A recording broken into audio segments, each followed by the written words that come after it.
Hello and welcome. I am the last hit point hero, and you have found your way to TPK Roleplay. We are so very glad you're here and hope you enjoy your stay. Over the course of the next several months, we shall be working our way through the Dungeons & Dragons 5th edition adventure module, Rime of the Frostmaiden. Wanderers traipsing across the frozen tundra.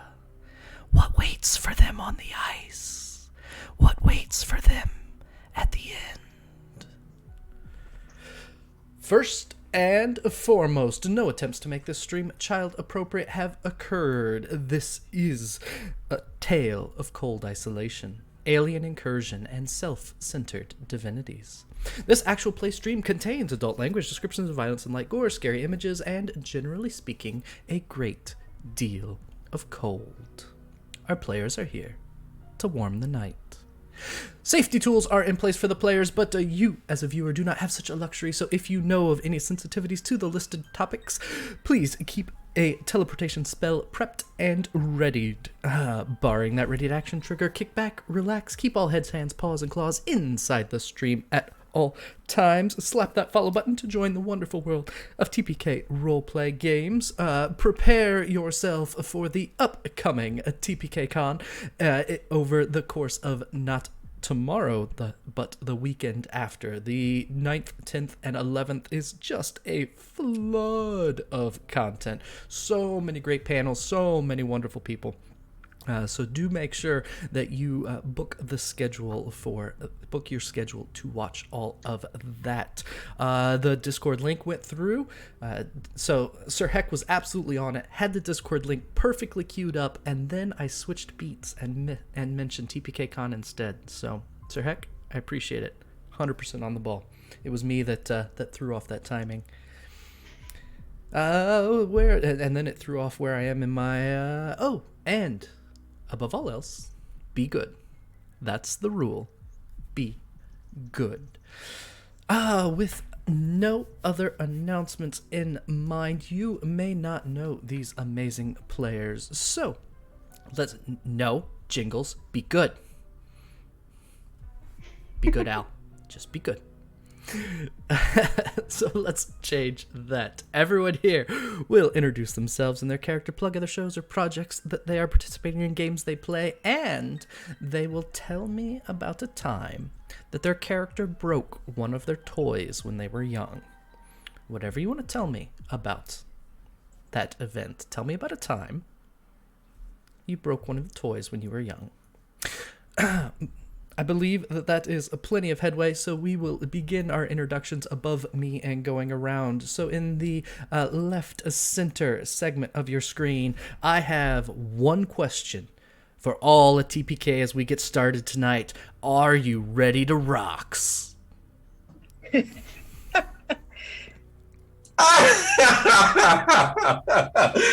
was good. That was good. Hi, everybody. My name is Rox. You can find me streaming here at Rox the Wizard on Twitch or over on Twitter, talking about anime and other various TTRPG things. Tonight I'll be playing Neo. Both of our pronouns are he, him, and for a toy that he broke when he was younger, his father's handmade him a doll that was dressed as a superhero, and he accidentally got that lost in the snow when he went and helped a cat out of a tree. Aww. Perfect. Could you be any more of a hero protagonist? Yeah, how could he be such a good boy? How good. That little devil icon is not him at all. It might be one day. No, character development. Villain arc. Neo breaks. Neo was the big bad villain all along. It has to happen. There were so many hints. Continuing to the upper left corner of your screen. Deja vu. The feeling you've niffered what you've niffed before. Feel gypped. I'm supposed to be here 3 nights in a row. You're the imposter, okay? I belong here. How dare you Hi, I'm Niffer. I'm always here during module week. On Wednesday, Thursday, Friday. Seeing all of our cool streams. I encourage you to come check them out. I am Niffer's my name. Lane is my character.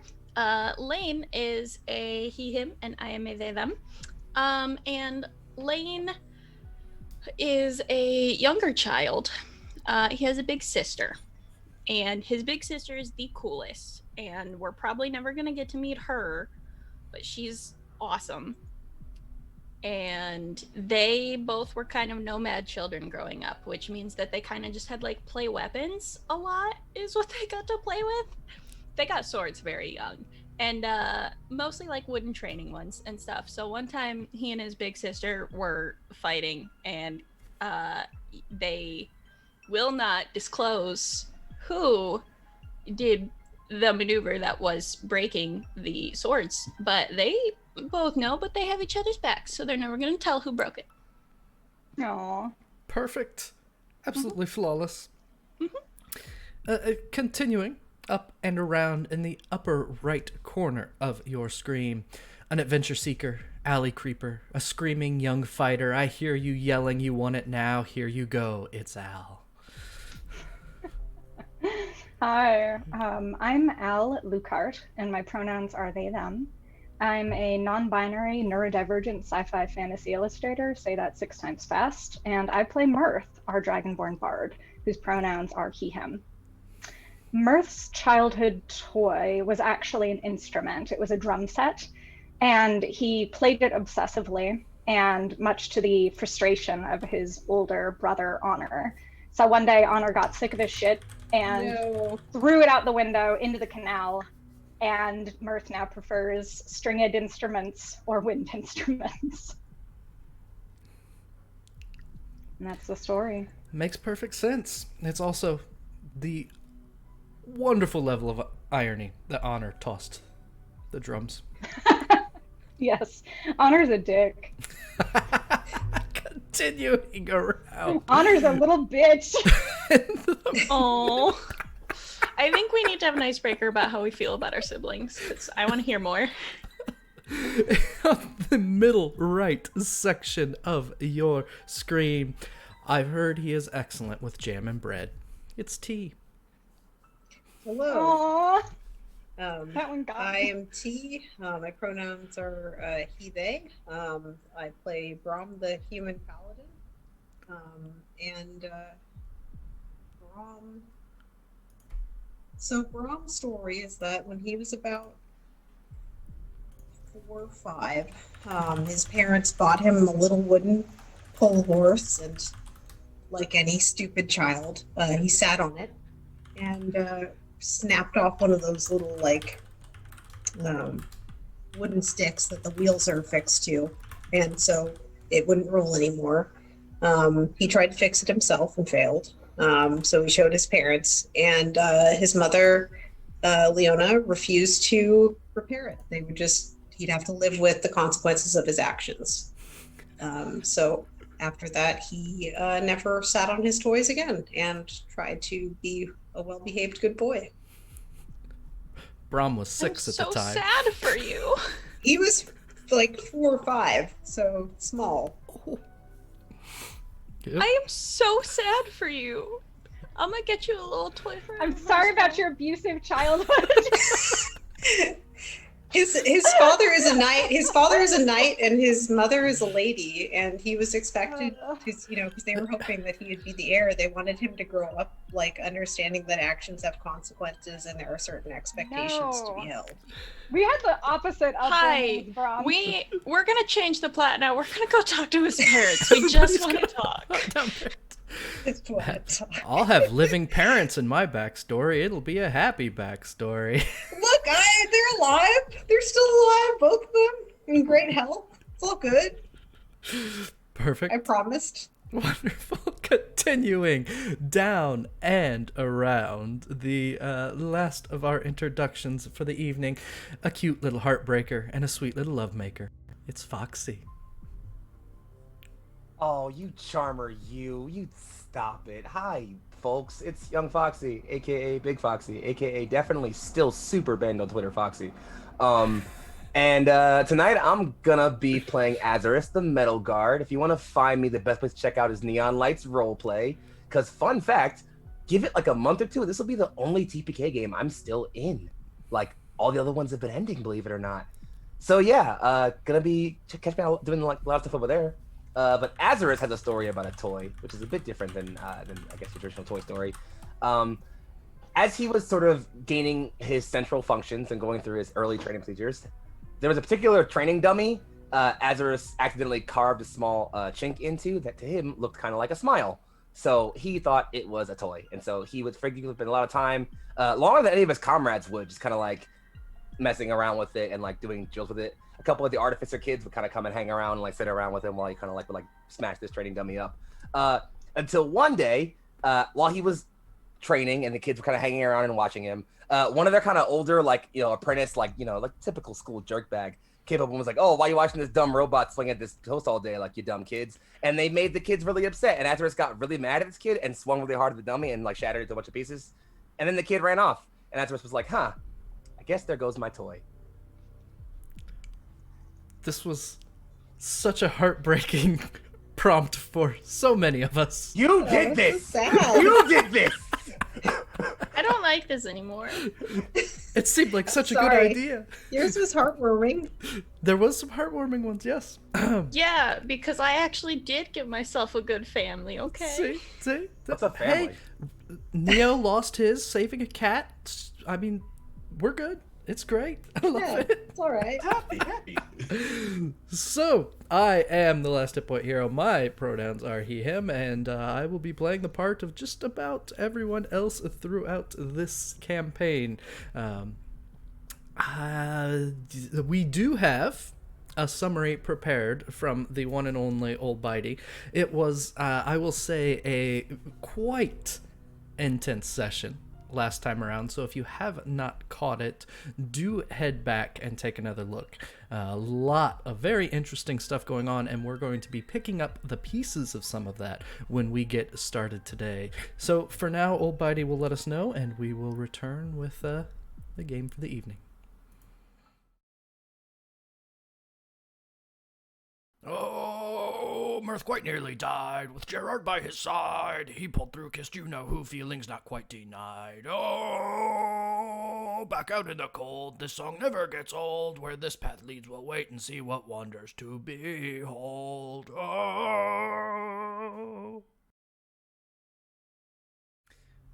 Thank you, Ol'Bitey. Always a pleasure having you wrap up games for us.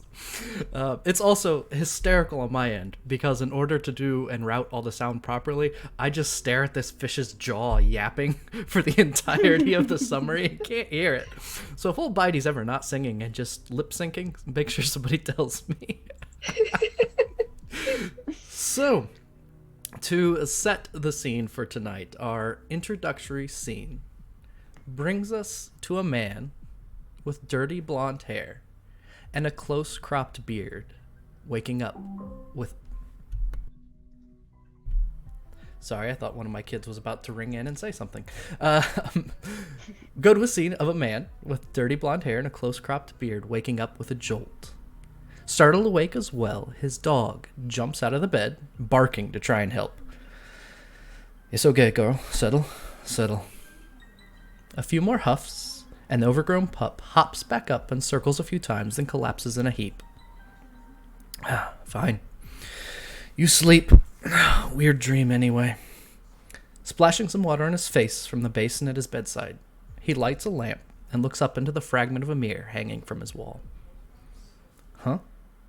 He turns slowly and looks at the bruises on his chest, on his arms, on his back. Some of them old, most of them very new. None of them, as far as he could remember, had been there yesterday. After a moment, he drops the mirror. It shatters at his feet as the memories start to return. That brings us back to the group who are standing right next to one of the telltale remnants of a teleportation circle, the wildflower ring of grass in the snow, where Mercutio just left with the knight known as Gerard. Now, there were some chit-chats in between, and I believe that where we're at is Azerus is just outside of the igloo.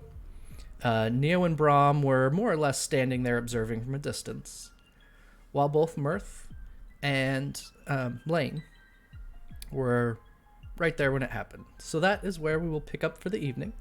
It is about 7 in the morning on the 11th of Nightall. The game is yours.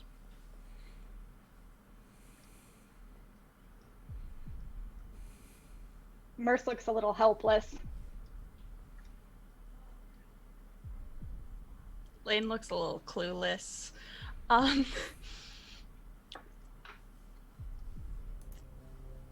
Azerus. Merce sniffles, and you're gonna see Yep. that he has tears starting, except for it's so hatefully cold that they start like kind of crystallizing. No. Yeah. And he's extra sad. Yep. And he just kind of sits there looking.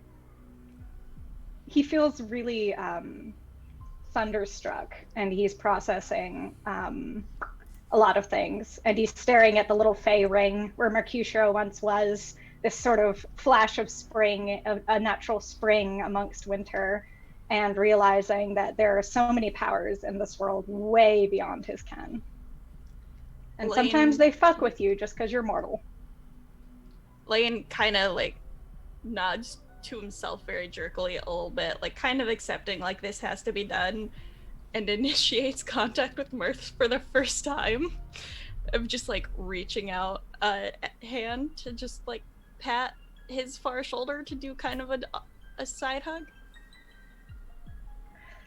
You reach over, and he's super fucking tall, so you reach over and you pat his shoulder, I'm and then taller after than a you, my dude. second, how tall are you? 6'5". Oh, I'm taller. No, you were 6'3". No, we both tall. We tall Hey, boys. We tall boys.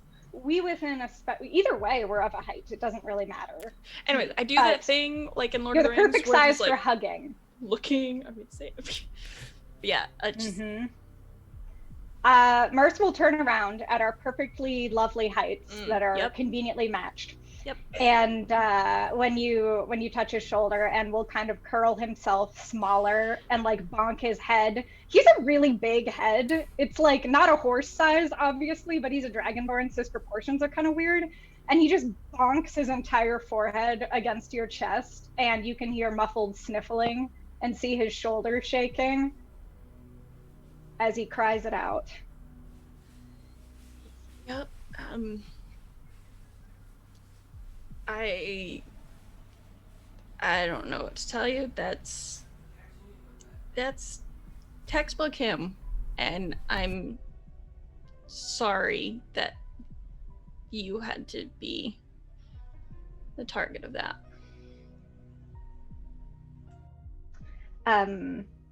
Mirth listens and then pulls back his head and kind of wipes some snot off of his snout, and he snotsickles, I guess.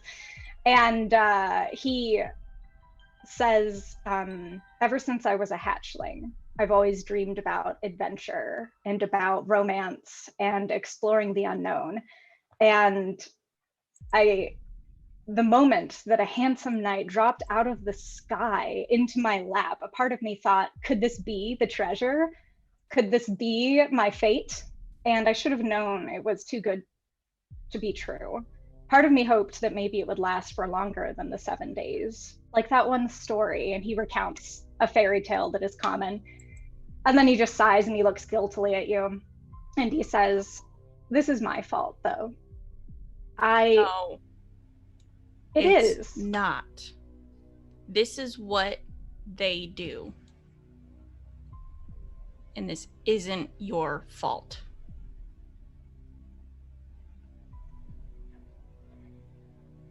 Maybe that's so, but I definitely made a lot of assumptions about Gerard.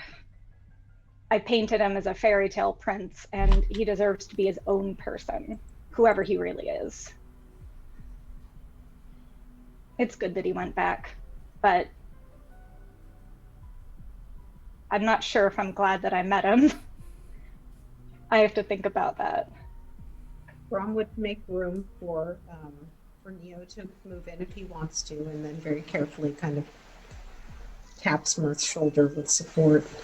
Since he's already being hugged, he's not going to like do something weird. So he's just like very gently pats him. He does look, for his part, extremely sad because he had been, rooting for them.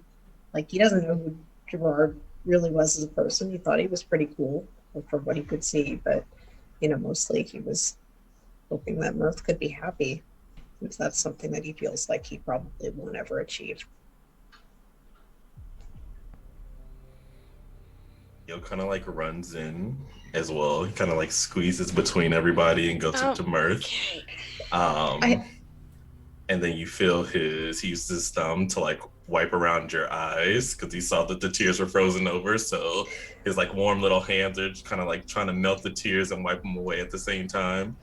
And then he goes, that might not have been your shining man in armor, but he's out there somewhere. And, I feel like I found my knight in shining armor just from all of you, especially you.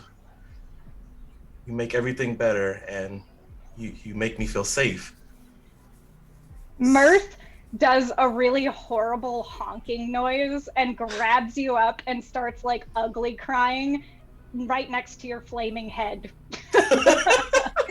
He tries to dim it down just a little bit so it's not burning. As their moment, since they're already making actually I used to do that as a child. I'd squeeze between my parents to well, I guess it's not no homo, but I'd push them apart so they couldn't hug. But Brom actually kind of more sandwiches everyone together to hug them because he's so proud of them. No. Yeah, I guess. Azerus, get over here. All right. The big arms. Oh no! Our group hug senses are tingling. Yeah, recognizing just the whole group is over there, kind of assembling. Complete the circle. Azerus starts kind of stomping over, assuming it's a group huddle, at first, a technical thing. But he walks over, sees everyone kind of getting it in or whatever. He's just okay. He kind of scoops all of you up in his big old arms. It's just like, I'm not sure I understand, but I'm quite large and metal and typically nail coated. And he just kind of squeezes a bit harder. Rum is like. When you say that, Mirth starts cracking up when you point out that you are also a knight in shining armor, and he actually cheers up considerably at that remark and kind of laughs again, and he blows it out. He just poof, and he says, "Okay, that's out of my system.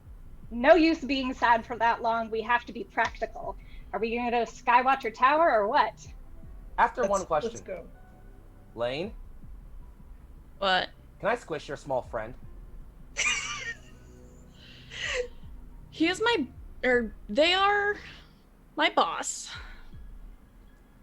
So, not yet. 2 questions. What's a boss? 2, why do I care? You know how cool I am? You are considerably cool. It's 'cause my boss lets me. That sounds like slavery. I mean... I'm not a big fan of slavery, and you'll see him just clutch his fists closer. I hope he does Okay, but Azerus, I can see in the dark right now, so it's a pretty good benefit for me. It's worth it. It's a trade. Okay, I get things and I do jobs for him, just like every other job. Any bargain lacking mutuality is subjugation. It sounds like he's quoting that from someone because it's probably the most intelligent thing he's ever said. But yeah, he just says that. Yeah, well, boss and I happen to agree on one thing, and we both want the sky back. So I'll stick with him till then. Then he remains alive for now. We weren't supposed to be Also, killing. I have squish rights. Brob's not going to chide anyone right now since they're all really pissed. He's also fairly sure that their tiny little fae friend is probably not going to die if squished. Just something in his heart tells him probably no. Listen, if we're about to kill the Frostmaiden, what's to say we can't kill a fae right after that? I'm just saying, one after the other, you know? Hell, That was Frostmaiden. never saying that, not knock the Lane. Frostmaiden over, you summon him in right below as it's falling over, just, hey, bud, boop, what's up, boss? Problem solved. 2 in 1. 2 birds, 1 stone. Just positing. 2 birds, 1 eldritch blast. As the Someone group gets it. hug begins to break up, I need a series of dice rolls. Oh, dear. Hang Alright, on. what do Hang you on. need? I need to do a thing too. Okay, I thought that was the thing. So, Nope. okay, go ahead. Before the dice rolls, go ahead and do your thing. Yep. I'm going to kind of try and like ease out of the group hug and be like, all right, get out of here, go get your stuff. I need calligraphy practice. Leave. Make a strength save to leave the hug. I'm saying I need. Attempt to resist. I'm saying I'm I kidding, need I'm to kidding, I'm pee. kidding, I'm Get kidding, out. I'm kidding. Just- Calligraphy practice. He needs to spell his name beautifully, okay? Exactly. That's why it's my euphemism for it now. So he shoos them away, and after he is left alone, he just kind of stares really hard at the circle that Mercutio left that's probably already filling in with snow, and just goes and kneels in the middle of it and just kind of looks up at the sky. You had no right to him, you know that? You can do whatever you like to me. You've had that in your pocket for 20 years and I've never complained, but they aren't yours. You don't get to do this. You don't get to take an innocent man away from where he belongs. You don't get to give people hope on false circumstances. This is just like the day I retired. You never stop to think about the consequences your actions have on us little people. All you ever do is leave behind a trail of scattered, broken stories. So if you ever want to see your precious sunrise, you will fix this.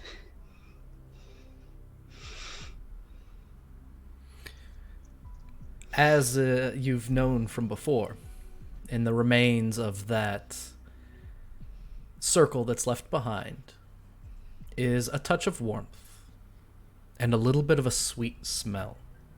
Something somewhere between lilac and lavender.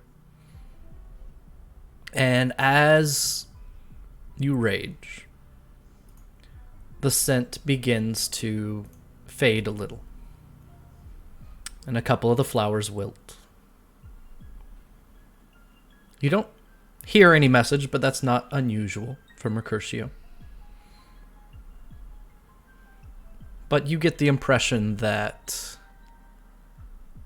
the message was heard. Right. And I get up and go pack on my own stuff. Okay. As everyone is packing, Mirth, when you go to your bedroll, there is a small, very terribly wrapped present sitting on top of your bedroll. Oh. I'll look around and then open it right up. When you open the top, the paper more or less falls away. It wasn't really held together in any meaningful or strong manner. And as the lid comes off and it begins to fall away into flowers, flower petals. Within, there is a scrawled piece of paper. It looks like a child wrote it with their left hand. It just says the word, sorry. And the box melts away in a burst of flower petals. And your constitution goes up by 1. Oh. And yeah, we'll skip that one. It's a good table, so we'll skip the trade-off. So your con goes up by 1. So that gives you a handful of extra hit points for now. Thanks. Mirth is surprised, and because he's Mirth, he shows everybody the apology note, knowing full well that his friends are protective and likely to curb stomp things that hurt him. So he's like, look, apology accepted. I still want to break it. Brum holds up a hand, the finger, and says, well, since we are all knights, we should probably abide by the rules. And he takes his little cloak pin, which is in the shape of a shield, and pins it onto Azerus's cloak.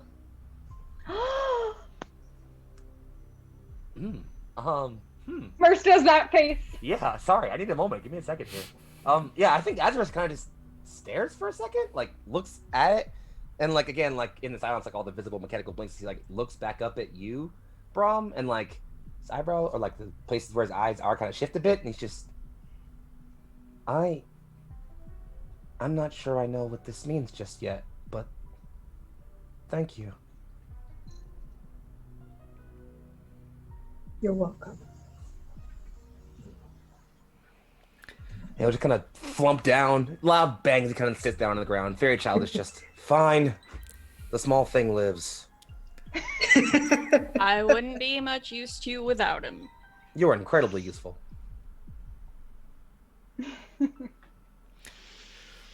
So, Rox, if you would please roll me a d8, Nif a d4, Al a d12, and then a d4 from both T and Foxy.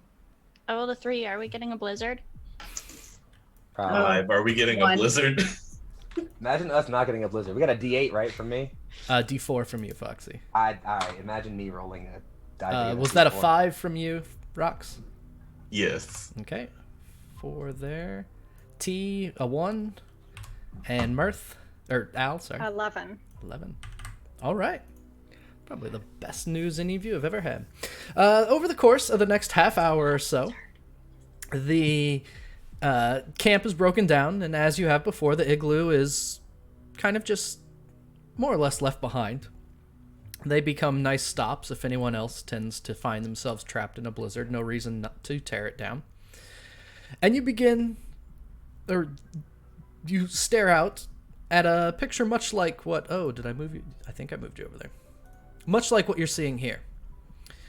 Surrounding you are mountains and foothills. There is a valley that is leading through, heading towards what Lane knows to be the general vicinity of Skytower Shelter. Having referenced the map yesterday and doing some quick math, what you're able to determine is you are about 52 hours of walking to East Haven, about 16 hours of walking to Skytower Shelter.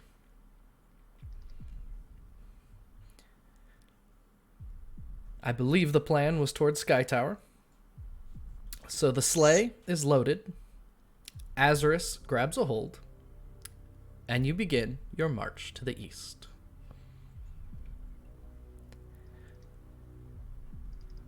Like a lot of these morning journeys go, it's dark in Icewind Dale. The aurora have faded, suppressing yet another sunrise. But the morning sky is clear. It's covered in stars.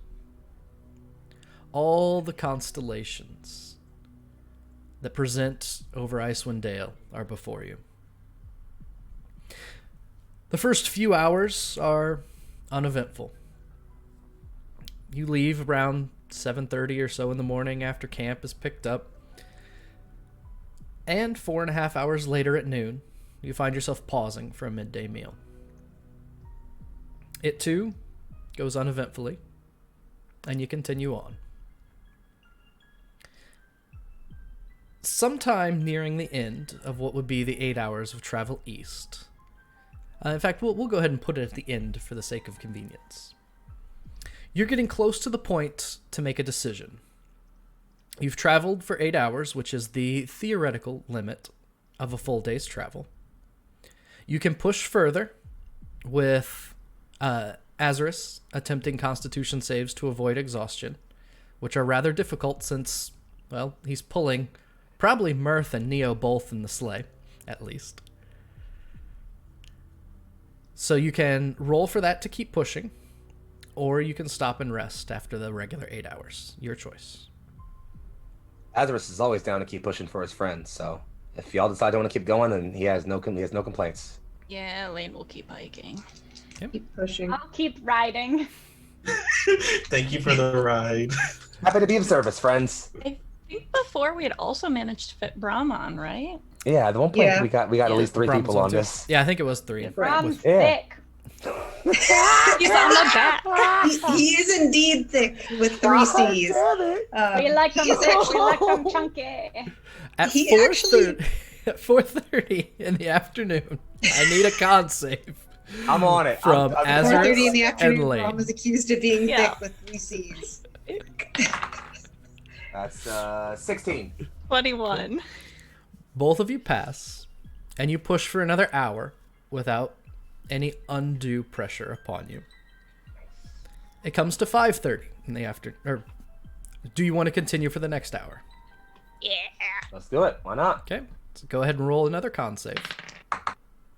19. I guess I rolled the actually plus. exact same thing. Oh, 21. I also got 21 actually because I got plus 2 to my con saves. So 21. Hey. Look at that. We're twinning it.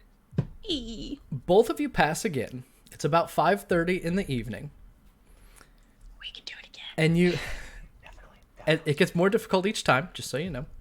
Imagine being concerned about difficulty. Yeah, really. Like, who cares?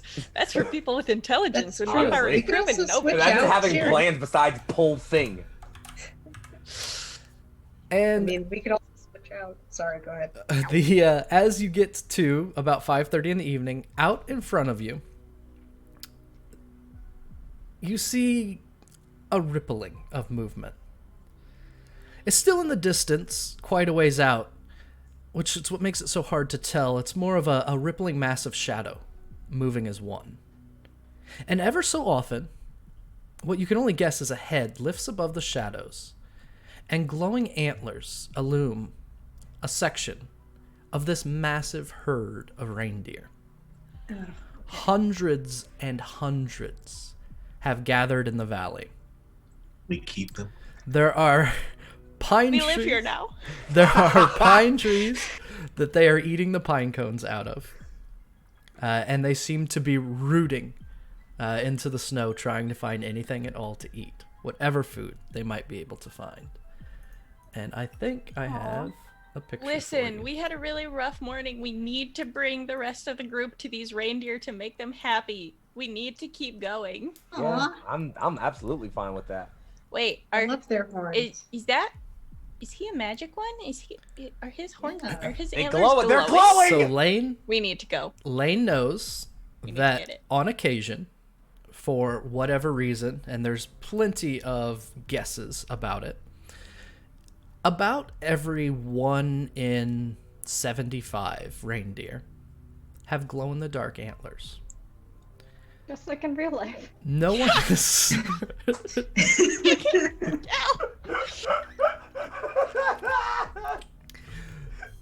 No one that Lane knows is entirely sure why. Everyone has plenty of guesses.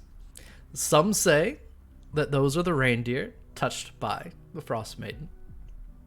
Some say they have eaten magics left over from the ancient Nethralese Empire. Some think, and usually the drunk ones, that some reindeer just glow. What's the big deal? That's the camp that Lane is in. It's just Biological Neo as well. just the 5-year-old and the 3-year-old are like, why do they glow? And he's like, 'cause that's how they are. That's why. For his part, Mirth is amazed, genuinely, and I think that he flailingly grabs the first person whose limb is within reach and goes, "Do you see that?" Even though it's very obvious. That's you. Look, Brom. it's glowing. Brom would actually stand up and he draws his sword at first because he doesn't really know what he's looking at and he doesn't have dark vision. No, don't kill it. It's a deer. No, it's fine. It's a reindeer. Reindeer glow? Yeah, they just glow. That's how it is. I've got to draw this. I see. He says, like, he doesn't even ask why, because, you know, he's not really sure they can answer that. He kind of like leans forward on the sled like a small child and like stares at the reindeer, because, you know, there's a lot of things in this world he hasn't seen. I think Azerus was just trying to bring them all closer now. Yeah, I was like, if we're quiet and, you know, calm. As long as no we can get predators closer. come. We can Yep, get let's- closer. Oh Closer. no. No snow cats, no Yeah. Hey, look at- wandering marauders. Hey, look, Yetis. if predators were here, the deer would be gone. That's Yeah. the rule of the I guess herd that's a good animals. litmus test. But also, if they're gone, we're here, attempting Cheez-It, lying on the ground for them. Attempting No to cats. choose it. I mean, listen, you've been sitting all day, so you could use the exercise if anything bad happens, you know? That's true. You know, it'll be good to get you up off your feet. Let's go. Come on. Shh. Yeah, Azerus Mirth kind will of jump up. starts to Do you kind of think like we can ride one? push forward. Maybe. They are big Oh! creatures. Hey. Oh. Galaxy Brain, what's my handle animals? It's not good, but okay. Uh-oh. It's not good, but okay. That's the right response. That's totally impractical, though. Mirth, I think, takes 2 steps in the snow eagerly, and then he does that thing where his foot, like, not in the snowshoe, like, punches all the way through a layer, and he, like, gets slightly stuck, and he, like, jerks his foot free, and that's when his brief entertainment of Neo's idea just dies. No, it's not gonna make it. If we're quiet, maybe we can get close enough that you can pet him, okay? That would be remarkable. Okay. No I more am road not tongues. programmed for stealth, but I will certainly try. You got this, buddy. Oh no. I I'm just not wonder. gonna try and stealth. Nah, you'll just stay on Putting the it out sled. there. Let us. Yeah, I listen. I mean, if somebody wants to help me stealth somehow, Okay, fine. because I got a whole -1 in that stat department. Maybe we should stealth Uh-oh. first. We'll bring it to you. Mio, your head is on fire. What stealthing are you gonna do? But But they look stealth good. is They look good. cheaper. You match the reindeer. Exactly. Exactly. It's a They're gonna be like one of us. wait. What if it's like a mating call? I don't know. Yeah, We should there be is- careful there's about No, one that, out don't do here. right? that. Nope. There's one out here Don't. destined for you, though. Clearly, you match. So, That's true. I mean, what is Wait, the plan? Azerus has horns. Okay. I think we're just goofing. Yeah, I think. Gonna I mean, let it Azerus pass? is Are you fun. gonna get close? Oh, we're gonna It's go up to you. see him. Yeah, Yeah, Azerus Neo's wants to gonna bring them start to go see. stealthing towards them. Okay. What must I roll, DM? If you want to Mio- just stealth, So scared. Neo, if you like style your hair into pigtails, you can He- pretend Okay, to be wait, one of Turns his them. important- hair into important an question, antler though. formation. Are we getting off the sled to go to them, or am I pushing the sled towards you all? Because those are different plans. We should take the sled still because we don't want to leave it abandoned in the snow. That's true. I All can right, guard the then. sled. If you two want to sneak ahead, and You're- try to- I don't mind. You should see these. You should see these. Oh. That sounds pretty cool. Lane's like full dad on vacation of like I got everyone this. needs to experience this together. Let's go. Just- I got this. I have faith in my stealth roll. Don't worry. I have Okay. faith. I got this.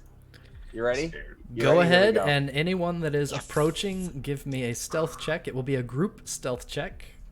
All right, here we go. Here we go. Come on. Come on. Come on. Come on. Come on. Come on. What? Come on. Did you just crit fail? Off the table. 15. Off the table again. I'm sorry. 23. Nice. 12. 21. Exactly wow. 12. My modifier Oh, is 16 huge. actually. Nice. But that's still not enough to save me. I rolled a 4, and Oh no. Oh, honey. yeah, We're gonna but listen. We all rolled high. We're gonna get you. But to I see got a those 9. unicorns. so. Don't you have a +2 from chat? You do. Oh my gosh, I do. If You I need don't. to use well, it for is- this. Oh, that doesn't kidding. seem wise. No. But yeah, I mean, I guess I could if we want to push that to an 11. It's up to you. Seems like such a dumb use. Well, he said it was a group one. So what was Okay, everyone's okay, I'll scores? do it. I'll do it. Sorry, Purple, I'm Yeah. just using up this Hey. check on that apparently, so I get an 11. Okay. Watch that not work. I wasted my gift. It's a group stealth, okay? We're all gonna Yeah, help yeah. each other. Yeah, that's fair. You all I don't wanna start be making your way slowing us down. forward, pulling the sleigh along so that it isn't left behind.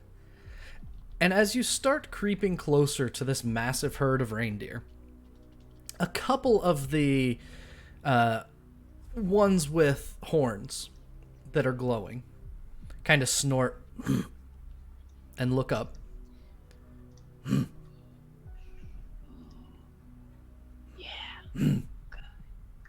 Oh. And go back to eating at pine cones. You're probably about 50 yards away from the edge of the herd at the moment, and they seem unbothered by you. Get a Brom looks little at bit them like a small closer. child. He's just like, can't even do it. He'd be like, well, technically, he'd be like, but Yeah, I think Azerus like just tilting like over. looks at them and then like brings a hand up and like touches his own horn for a sec. It's just like, Aww. Should make his Mirth horns is- glow. Murtha's gonna swipe his hands, not because he cannot reach you, but he's kind of go presto, and when he does that, he's gonna make your horns glow gold with prestidigitation. yeah, Azerus kind of picks up just, and like he kind of like looks at one of the ones that are glowing and kind of just like, hello.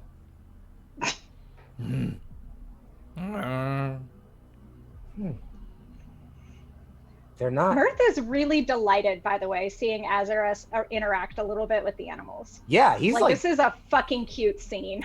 he's Make like no mistake. half kneeling over almost, and like his hands are like a bit nervous, just like they're not scared of me. Oh, Why no, would they be? they don't have any reason to. They exist out here where they all protect each other. It's got nothing to be afraid of. Just like us. But I'm scary. He kind of looks at his own hands. Brom like takes Scary both is of a his hands and social goes construct. and like closes them like no. Oh, No scare. eyes. Do you think we can get one to take with us? Like I said, they live out here together to keep each other safe. So, I'm just gonna kind of give you a little like nudge towards them. You can give them a little pet. You're still and then about we'll go make camp. about 50 yards away from them, so if you want to get any closer, it would be another stealth, or I would also accept animal handling if you'd prefer. I have a better anyone- bonus than that. If anyone wants to get closer, that is I'm gonna your try choice. it. Azerus is Me too. intrigued. I'm also There going to try There's it. no way he wouldn't. There are several go. hundred All right. reindeer, and just to let you know, reindeer are good-sized creatures. Yes. Yeah, they're big, they big, They're big. they're bigger than normal deer and they're Which more are also heavily big. built. They're just short. Yep. So they're short and strong and they're like about as big as mule deer. And this is a rather, tight valley. So just, I have seen The Lion King before. So I just want to I want the stakes to be clear. Did you just threaten us with a stampede? Guys, Are we everything's Mufasa? okay. I Call crit. Simba. That's a 22. I'm so happy for you. So I'm gonna Azerus cry. Fuck. starts Oh, God. taking some steps forward. And you are animal handling, right? Mm-hmm. So you're making your way as unthreateningly as possible, which is an interesting image to the rest of you. Because Azerus is built to be threatening. From the horns, to the size, to the sword, everything about Azerus is meant to destroy. But in this moment, as he's walking toward these creatures, there's something softer about his edges. As you get to within about 10 feet of one of these deer, it's one of these reindeer, it's one with the glowing horns, it stops nosing at the snow, and its head goes up. As you take one more step, you hear a creak of metal. And the edge of a sword that looks very much like yours pops up out of the top of the snow. The reindeer is paying very close attention. And you look down and see a, not rusted, because you know this metal will not rust, but you also know that this is a very, very old weapon. Yeah, Azerus is having a lot of things are happening right now. He stops, kind of just like in front of the sword, looks up at the deer. I think kind of like spends a few seconds looking back and forth, and just I think looks up at the deer almost and just says, "Is this for me?" Just goes back to rooting in the snow, ignoring you. Yeah, I think you take that as a yes. So yeah, he's just gonna lean down and just kind of pick up whatever weapon is down in the ground here. As you start lifting this sword, it's the edge that is up, and you recognize it immediately as a blade identical to the one that you have carried for as long as you know. A Metal Guard greatsword. And as you pull the handle out, you see that there is a hand gripping the handle. A hand that looks very much like yours. But, yeah, I think Azerus would immediately kind of like let the sword go, seeing the hand, and just start kind of digging just around it, trying to see how much of, if any, of this body is there. What is it, boy? What did you find? Give me an investigation roll. Oh no, I'm really bad at those. Here we go. Oh no. All right, dice, you haven't failed me yet today. That's 13. 13, you start digging through the snow, and you find this hand, and you follow it, its natural course. You get to a forearm, you get to an elbow, but there's nothing beyond the elbow. It's broken off. Yeah, I think he would slow down the digging, like stopping at the elbow. He would sit there for a few moments, kind of just looking at this. And I think eventually he would just, it's not really a sigh because he doesn't breathe, but he just kind of deflates a tiny bit and then picks up, just hand and all, the weapon, holding like both very, very reverently in his hands. And I think he would remove the hand from the sword, very, very, very reverently and slowly. And he would open, is this the left or right? Right hand. So yeah, perfect actually. Oh no, a left hand, because I'm not anti-left-handed. It's a left-handed. Left-handed. Oh, sorry, I'm not messing with you. I was going to say that either way. It's fine. So yeah, he sort of takes back the wrist a bit. Yep. And he sort of there's like a sort of small plate that kind of pops up here. Mm-hmm. And he kind of pulls it out a bit. And similar, he has one similarly, which kind of has the designation Azerus written on it. And he just kind of looks and sees if he can make out a name on this. When you take a look, you know that there's not a great deal you truly know about yourself. You have the general idea, the purpose of your creation, fragments of memories, very, very old memories. As you look at the lettering that's on there, you recognize it as being a very ancient script. And there's a word that comes to mind that isn't what it says, but it's what it is. It's Netherese. And you don't know exactly what that word means. But that's what comes to mind. Yeah. I think just for a bit longer, Azerus would kind of just stare at this. Eventually just give a solid tug, just kind of pull that the tag out. Mm-hmm. And he would just kind of place it into just a small slot on like one of his sort of hip things. He would look back at the sword. He'd just kind of place it very gently in the ground and just say, "Thank you, Netherese. I will make it worth it." And he'll just heft this back over on the shoulder besides his current sword. And he'll, now that he's like kneeled over, he'll kind of just like look, and I imagine he's kind of pretty close to this deer here. I think he'll just kind of hold up a hand to it and just say, "And thank you as well, friend."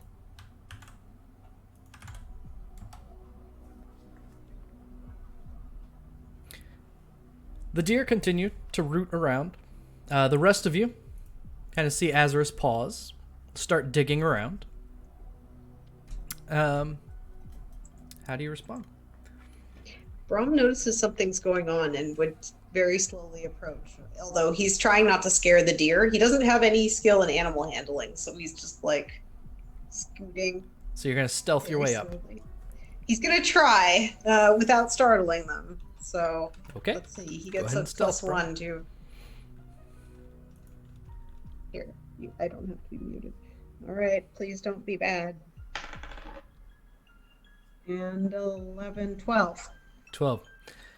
As Brahm starts making his way forward, Brahm, you are very conscious of the clang sound that's made every time you move. So you try and waddle to minimize it. Patented waddle. That makes your halberd clack against your back as you're trying to waddle. And as you get about halfway to, so about 25 yards away from the deer, 25 yards away from the rest of the group, one of those reindeer with the glowing horns looks up, and then another one. He'd stop. And they all just start huffing and looking your way. And this, you all can see the glow-in-the-dark horned reindeer, their heads coming up and looking in your direction. And they're all starting to make this... It's definitely, and Lane, you know this call. It's a caution call that reindeer give to one another, where they think there might be danger around. And if the call changes pitch, it is a signal for them to get out. Yeah. How much experience do I have with this? Enough to know that it is with not reindeer? a safe situation anymore. Okay. Because I rolled at the same time as Foxy, and I also crit. But I wanted to let him have this. You're so sweet. I love you. But I was perhaps wondering if I could kind of edge in one of the other people so that they could kind of have my crit to, like, they get to pet the deer. Or I guess I could, like, is there some way for me to give a, like, calm down moose reindeer call? That is exactly what I was Only if going you to can do say. one for us right now. Do I speak reindeer? As soon as all of those heads go up and turn your way, Lane starts making a huff of his own. Can we get a rendition of that? Like right now? Just No, can we you get a Is it can we get an Hey, in-character actual moment? noise like? Can we get like an attempt? Anything? I'm begging. I'm begging. Happening. I'm begging right now. As all the reindeer come up, start going. Lane looks over and goes.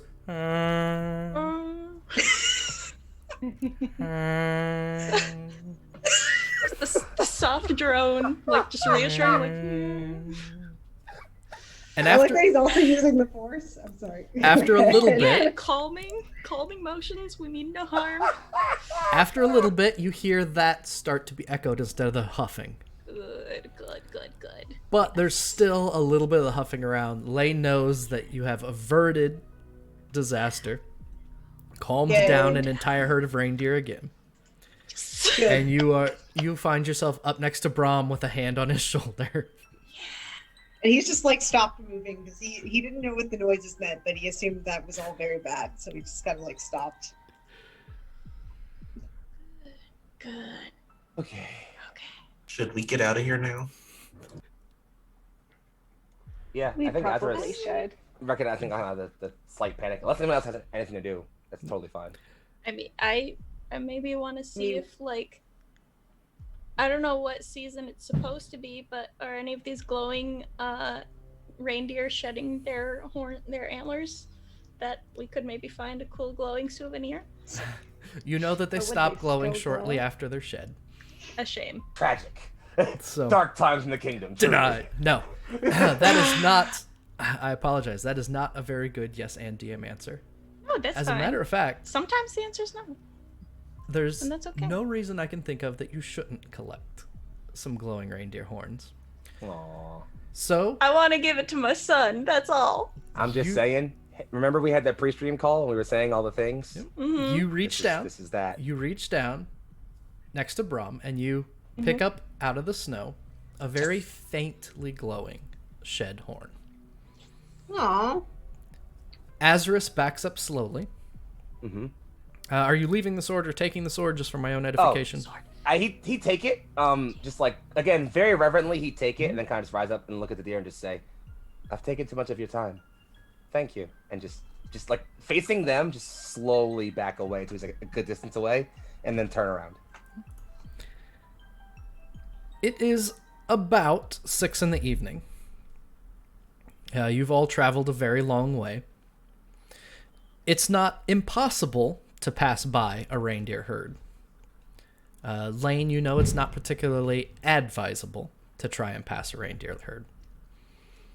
So it's up to you. Would you like to continue, find a way around the herd, have another constitution save to avoid exhaustion, or settle in? I mean, I think it'd be kind of cool to build an igloo right next to a herd of glowing reindeer, but that's just me. Yeah, I normally Azerus is all fine to go ahead with if his friends are, but I think he's kind of like thinking about a lot right now. So I feel like he would come back and kind of like say like, "Are we pushing on?"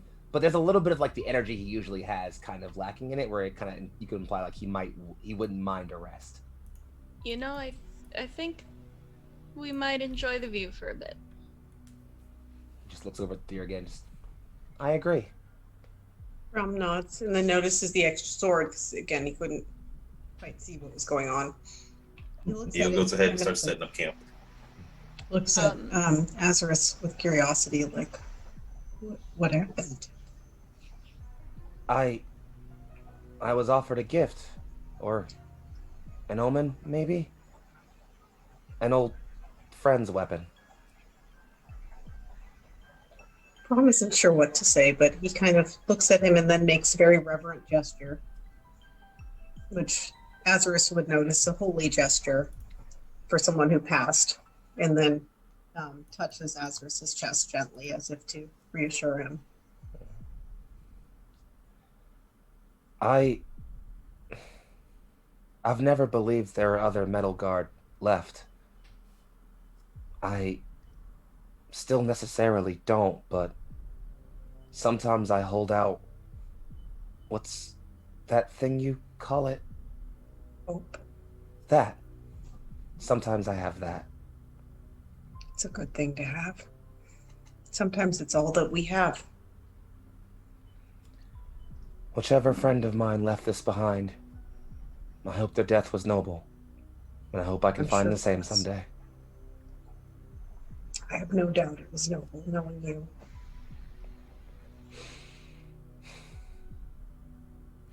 Camp is set up, and for the first time in many, many days, it doesn't blizzard until after you have settled in to your igloo. You settle in, as you have plenty of times in the past, before you start hearing the sound of, let's see, it would be at another hour and a half after when you set out this morning. The wind begins to pick up. Just before it does, little Bubby kind of starts getting a bit antsy in the box. Oh yeah, I was gonna let him out as soon as we started camp, because maybe he wanted to see the reindeer too. Bubby immediately and zips through the wall of the igloo in Go progress. hang with him. Go see your fave friends. As you look over, you can see that Bubby is swirling around their antlers, almost like leaves on the wind, dancing. Sometime around 7:30, a blizzard begins to move in. You can hear a different call from the reindeer. One where they are cuddling closer, almost lamenting an unpleasant evening. And as it has many times before, and as you have grown so used to it, a blizzard begins to set in around you. Every time. Hey, but we made it this far, okay? Yeah, it's the latest blizzard we've had so We far, are- actually. I'm quite happy about it. It's like, We are going to treasure this. Indeed. Okay? Anything Wow. else before our long rest wraps up and we continue for the second day of travel? Just usual watches? I would like to take the glowing reindeer over to Mirth and just kind of ask, kind of hesitantly, I'm not the most dexterous. I was wondering if you maybe were a little bit more finesse-like than I am. Definitely. What do you need? Well, this is, the one of the horns from the creatures out there. I was thinking that my kids would probably like to have some sort of souvenir from while I'm out here. I was wondering if you could, I don't know, put it like a necklace or something. Yeah, or I could make a harp. Toy. Merce sort of looks thoughtfully at it. Like a necklace? Well, yeah, and he like pulls out his chain with a locket on it. He's like, some probably like this small, just. Merce's eyes light up, and he zeroes in on the locket, which he made the mistake of revealing, and he goes, Dun! Oh no. What's in there? Is it private? Is it important? Can I see? Here, and he opens it, and it is two pictures, one of a man and one of two children, and they are his family. Oh, Mirth coos over them in that wonderful way of someone who's genuinely impressed and delighted by your wallet photos. That's what it is. Thank you for So my showing grandma, me. basically. Anything notable about any of those pictures you want to point out? I mean, they're like an inch big, so it's really hard to make out like good detail. But he points them out. It's like, this one's Cade and this one is Ghana. Dameron. I've They're talked about them. wonderful. You have a beautiful family. I'd be happy to make them something. It doesn't have to be big. You can probably use some of the rest of the antler if you want to make a harp. I don't think that they'd be into it, but Oh, no. We will use this to make them something nice. Give me some time to think about it. Yeah. Just will be Mirth gives you a a while. big hug. Okay. Aw. Also, one quick thing before we go, I just wanted to say Mirth can't stop beaming loudly somehow at Azerus after this entire thing. And Mirth has also been, speaking of harps, has been playing in the background a song that sounds a little bit like he's taking inspiration from the reindeer noises that Lane was making. Like, unfortunately, somebody remembered that and is now turning it into some kind of musical attempt here. Fortunately, somebody Excellent. remembered. Unfortunately, somebody remembered that is just Lane's entire existence. The story of my life, bro. Like, can we keep this in character, please? Like, Unfortunately, I'm in this module and I don't like it. The last thing that I'll mention, as the blizzard blows for the next 5 hours or so, and as Azerus takes the watch as he does, everyone settles in and sleeps comfortably and soundly. And Azerus, you find yourself during your sentinel's rest, thinking again about where you came from. And there was something about that word, Nithralese, that has triggered a memory of sorts. It sounds almost like something you repeated by rote at one point. Like something you were taught out of a history book during your creation. What comes to mind is this. 5,328 years ago, a group of human fishing villages on the shores of the narrow sea joined under the rule of the shaman king, Nether, becoming known as the Empire of Netheril. You just can't pinpoint anything more than that. It's like something from a history class. And as you reflect on those words, which I'll toss into roll 20 so that you have them, that is where we are going to take a brief break. So stick around. We won't be long. And when we get back, we will see what day 2 of traveling through the wilderness brings to the party. Give me things to think about before we go back, huh? Yeah, awesome. I'm gonna be tinfoil hatting in the break the whole time. Oh, I've got to here. hit the button. I'm just gonna be singing reindeer better than people. Be back soon. They are.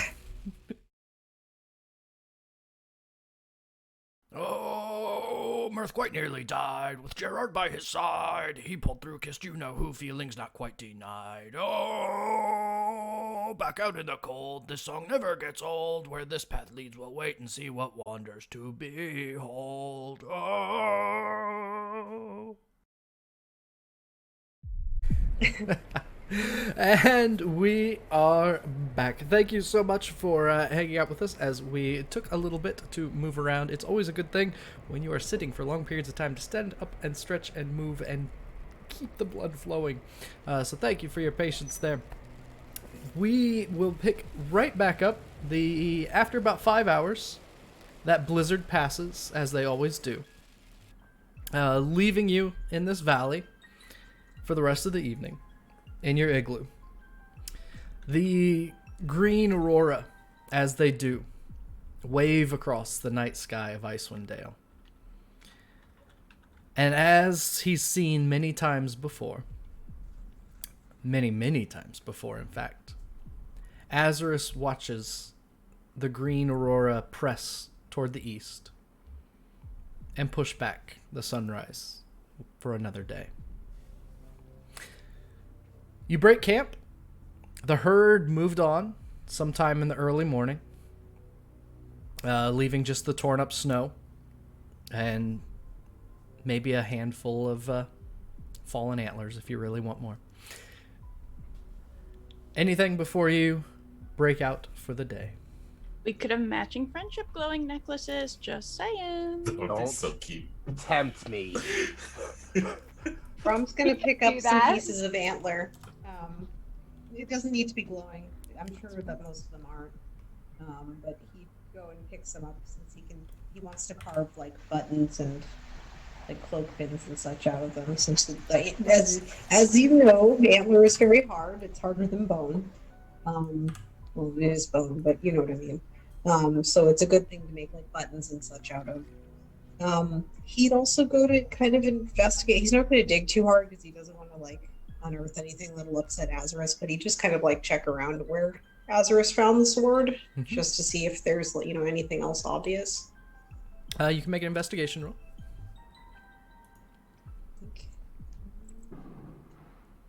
Oh, okay. Fireworks, got it. Azerus, whoa, Brom got a 16. 16. Big number. You start walking toward the area where Azerus was, but after a 5-hour blizzard overnight, you have trouble finding the exact location. And you don't see anything else.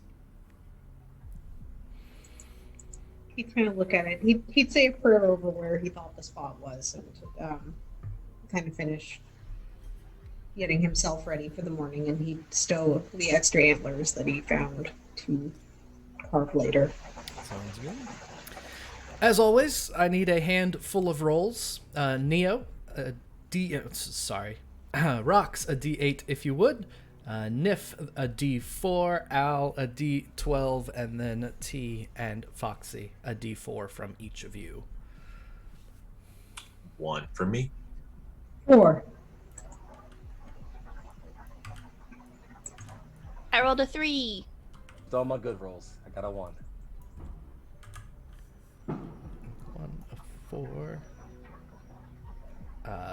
I can't add. 1 and 4 is okay. And then Al, you're muted. 7. Okay.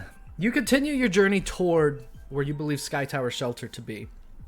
And though you were shown on a map and Lane is somewhat familiar with the area, you definitely have never been out here.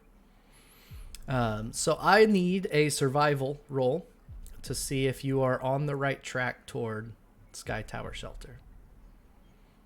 I got us. I think. Yep. I have a +3. Trust in you, boss. 19. Look at that. 19? Big numbers. We love those. So you're fairly confident of which direction to head, and you continue to lead the group east as Azerus pulls the sleigh with the trio on board. The two of you walking and making your way toward what you are pretty sure is the right direction. 5 hours pass before it comes to midday. You pause to eat, as you always do, and begin moving just a bit further before you come to the side of a cliff face. Above you, circling very high above, are what appear to be large birds or something like that. And up a ramp that is carved out of the stone itself is a path that leads 20 feet up the side of this cliff face. And at its top, there is a wooden palisade with large bone spikes coming out the side.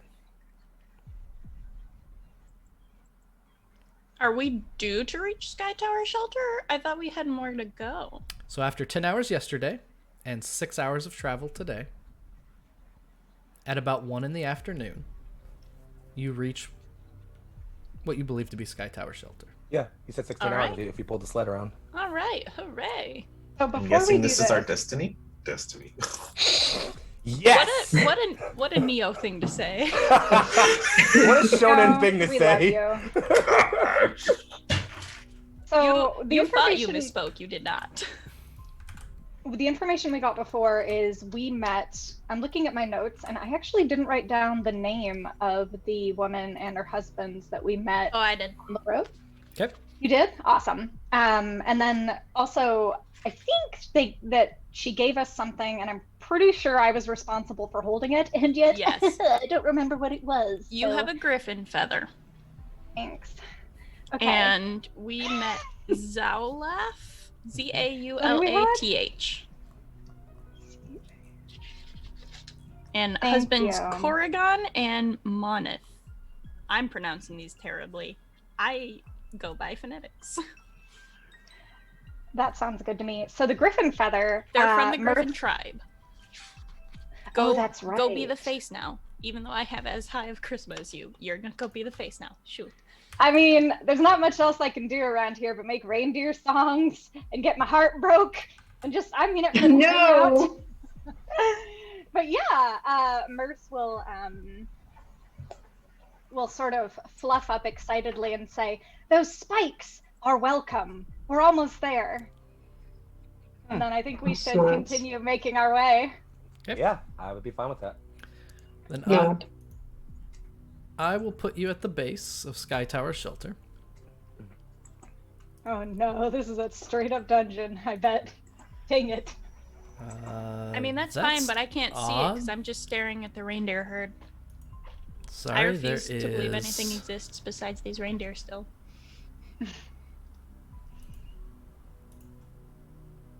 That should do it. Did that do it? Oh! Sorry, it seems that I have... Oh, I put you on the GM layer. Ah, classic. I do that so many times. Oh, Same. darn. Just roll 20 things. I didn't even do that. I put you on the map layer. Oof. Well, if it's any consolation, I don't actually see. Oh, no, I do. Just Yep, kidding. one at a time. Nobody look. There we go. All right. As you approach this long ramp, you can see nestled in a very large nest a griffin. Huh. That, as you get to the bottom of the ramp, its beaked head looks up over the top its paws crossed over the edge of the ramp itself, and it just looks down, paying close attention to whoever's approaching. Mirth perks up and swoops the feather off and promptly begins the most... It would be super corny if he wasn't fucking great at singing, but he straight up does an introduction song for all of us like we're in a musical theater troupe. And it should be dumb, it should be lame, and instead it's really fucking cool. And he greets the griffin enthusiastically, shows off the feather, and inquires whether Zaulath and her husbands might be present. We came a-calling. The front talons kind of uncross, and it tilts its head, as birds do when they're kind of interested in something shiny. And it just kind of turns toward the wall and goes...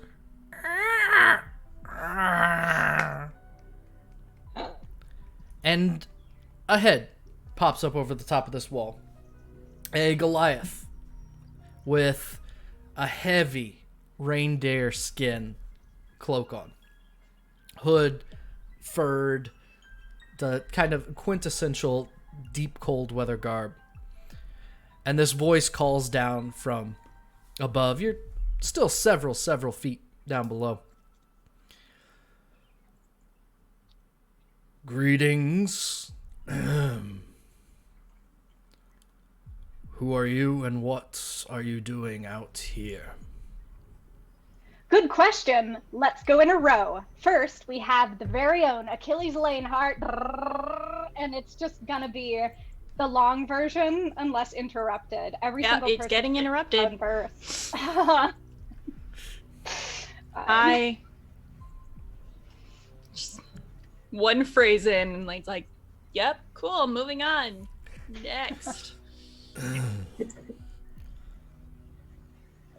Mirth falters for a minute and sort of squints at you in a kind of a way.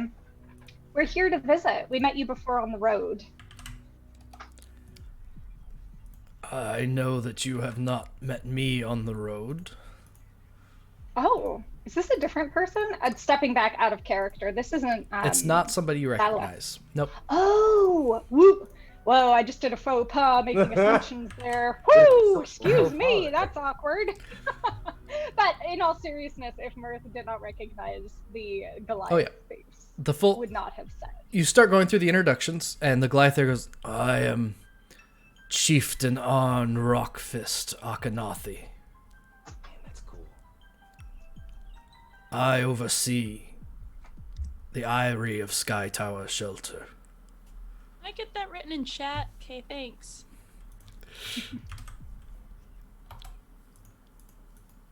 You say you met some of our tribe along the road?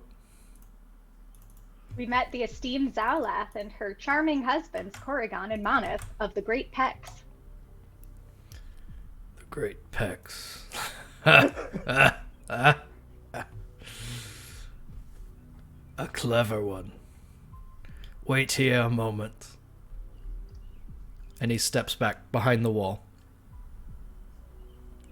Mirth takes that moment to stick his horrible skinny elbow in Lane's rib, annoyed. I've been practicing your song for ages, and I just wrote a new one for Azerus. I quite like the song personally. Sing Azerus is all you like.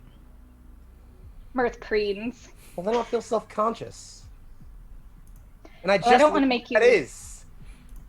I will teach you a song about me if you need to sing about me later.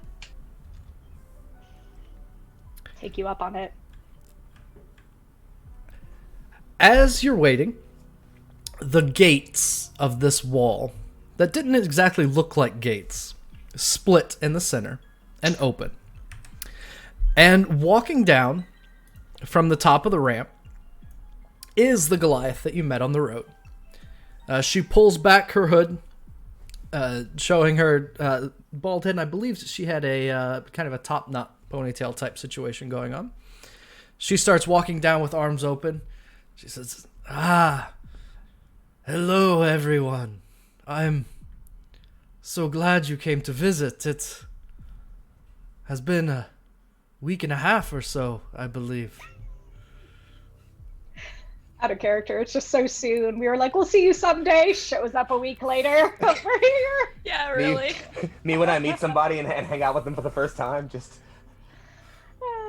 Well, I want to welcome you to the Eyrie, and please, come. Visit my tribe. Visit my people. You are our guests. Thank you for inviting us. Thank you for having us. Can I ride a griffin, or is that weird? Okay. I'll save it for the campfire. Okay. Mercer's just gonna kind of like hide his head and just walk in. Thank you for your hospitality, is what he means. Yes. Thank you, esteemed one, says Brom, Where your husband? finding his head. As you walk by, she has a handful of griffin feathers, somewhat similar to the token that you have. And as you walk by, she tucks one somewhere upon your person. When Azerus walks Just by, on Mirth or on all of us? on everyone. Oh, yeah. So as you walk by, there's this griffin feather token. It's a foot-long griffin feather.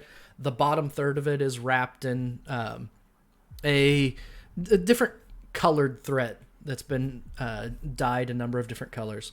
There's beadwork of some kind coming off the end. And she kind of just finds a place to slide it. And then when Azerus comes by, she just kind of looks and uses the pen that Brom put on your cloak and kind of works it there behind the pin. I'm gonna have stuff from all my friends. You're gonna have epaulettes at this point. Honestly, by I the want end it of to the be game. just a collage of stuff from my friends. I love it. So you You're like a have fridge. free movement throughout Skytower Shelter.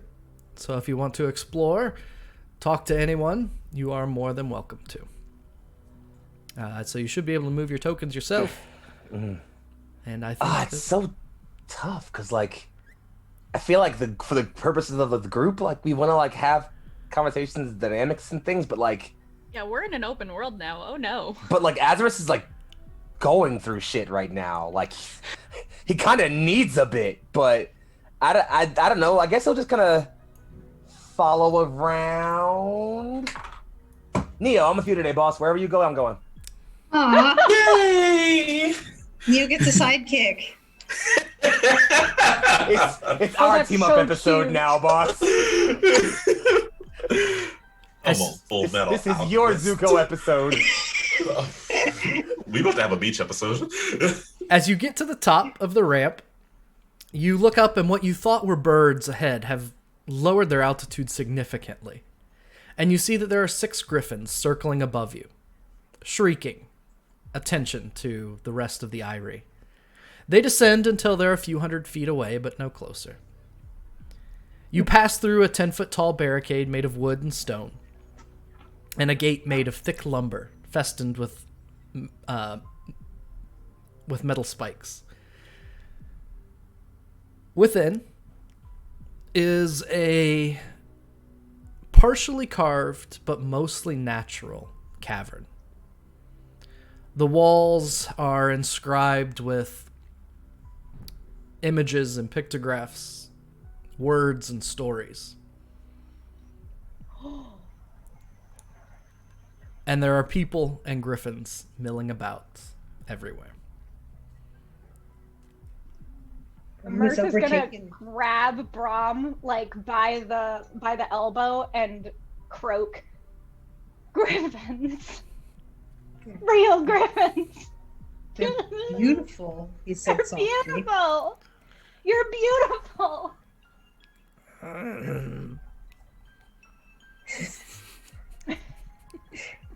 Brom kind of like doesn't even move. He just kind of like stops at the entrance and like looks first at the people, then at the griffins, then at the walls, then back to the griffins, then back to the people, and then realizes he's kind of standing rudely next to the chief, and he kind of like bows. "My apologies. I am Sir Layton, Paladin of Torm. It's a pleasure to meet you." And are you? Zaloth said that she had met sung among the road who had been running into Durgar. Yes, that's I. They have been a plague of late. Have you seen any others? We've yet to find any more. Brom says, skipping around the story of all the stuff that's happened. Not important right now. Well, you are welcome in our home. Thank you. Thank you for having us. Can you tell me the entire history of your tribe? Just not maybe right this instant, but also if you want to, that's fine. Could I have your lore, please? And all of it. Chieftain Arn kind of chuckles. You are so very eager to learn, aren't you? Yes, quite. Well, we can share much. There will be stories around the campfire in a few hours. But it's still early in the afternoon. Please, take your time, meet my people, and we will share more of ourselves and our tale then. GM, what does the chieftain look like? So the general outfit, it looks like the inside-out hide coats of colder dwelling tribes. He has a hood that he has pulled back. He's completely bald and completely hairless across his face. No eyebrows, no beard, mustache, anything. Skin is a kind of a grayish tone more than anything else. He has very pronounced cheekbones and a very, very, like, cut yourself sharp jaw. When you look at him, he appears somewhat older. He has some years to him. There's not the hint of the gray hair, but there are the lines of wisdom at the corners of his eyes. Hot. You could have just said he looks hot. Yeah, I don't know why you wasted all that time. Yeah, Brom doesn't say anything, but he thinks that he also thinks he's very beautiful. He's Does just he like, look like he fucks? He has been chieftain for Daddy. a while. So yes. Get a A picture. definitive yes. Got it. Understood. Carry on. well, if anyone said that, Brom would just freaking die. But right now, he's busy admiring him, and We all know Brom's thinking it. he's definitely not thinking that. He's thinking, "Wow, what a beautiful place!" And why is everyone beautiful? Why is every single person beautiful? No. But he comes from a country of mostly humans, and the only real creatures that he's seen dragons before. He's seen like bronze dragons and copper dragons and copper and Dragonborns. bronze drakes and dragonborns, but he's never seen griffins. And he's never seen Goliaths besides now. And he's never been to a place like this, so he's just like about everything. I feel like, and this is mostly just so I can get a sense of what's happening here. Azerus would probably at some point kind of just like, while everyone's still kind of gathered up before we all disperse to go do anything, just, do we have a general thing we want to gain while we're here, or are we just resting for a while? I believe we were going to see if they could have means of faster transport rather than the 50-hour hike we have ahead Like of us. griffins! Yes, like griffins. They might know more about where the Durgar are as well. Agreed. We have to find them, or other things that we should be looking for in the ice. We still have the goblins to find. Yeah, Azerus kind of nods and says, that's what I meant. That's what I meant. Effectively, just, are we looking for a target here, or like I think we should. find a target to head towards from here? Yeah, I think that's a good idea, Azerus. I think that's a good idea. I tried to like make that work, but the brain just No! stopped halfway through there. You totally. It's what you mean, not what you say. I pick Cool. up what you're saying. Thank you. I love you. Nurse sort of nods at Azerus's good sort of like on track mind and says, you're right. We should decide what to do going forth here, and I'd be curious to learn about if they have any information on the Duragar, like you said, or Zadarok? Question mark? Is that a name that we have in our shared? Mm-hmm. Yep. Okay. Yeah, I'd be Zadarok, curious to yeah. see. They're the one who told us about him, right? So I'd be with curious Chardolin. Yeah. With Chardolin, was that it? That's the The material. glass. Oh, hey guys. Yeah. Maybe we should tell them about the berserkers then, because Oh yeah. Oh, yeah, that's a good Oh, idea. jeez, we have a lot to tell them. Oh, We have a bunch hey. of that Chardolin stuff All right, now. hold on. Everybody take Collected RP it all. interaction. Go. Zaloth walks by, pats Braum on the shoulder on the way by, goes up this rather steep ramp to an overlook. Her husband, one of her husbands, Macon, is up there. She kisses him on the cheek. He returns the kiss on the cheek. They stand next to each other, start talking. There's another, her other husband, Mounoth, goes over to stand by the two.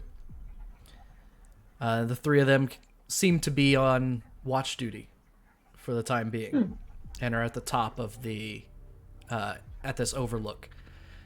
After a couple minutes or a couple moments, Zaloth walks over and pulls a piece of dried jerky of some kind and tosses it to the griffin that is perched there beside them. Oh. Neo's actually gonna break off from the group and like sneak off and just wander around and kind of scout the area. Sure. Feel free. I mean, I'm coming with you, big guy. For the sake of giving some cohesion to this, since Neo and Azerus are going together, if the two of you want to just have a moment to have a scene going a direction you would like, we'll let the two of you have a scene, and then we will let the others have a scene as they choose. So go ahead and just go whichever direction you would like. Just I'll let you know what you're seeing as you go, and if you ever want to stop, then So yeah, as Okay. Neo kind of like heads off to do his thing, Azerus kind of just turns, sees him, and almost wordlessly just starts walking behind him.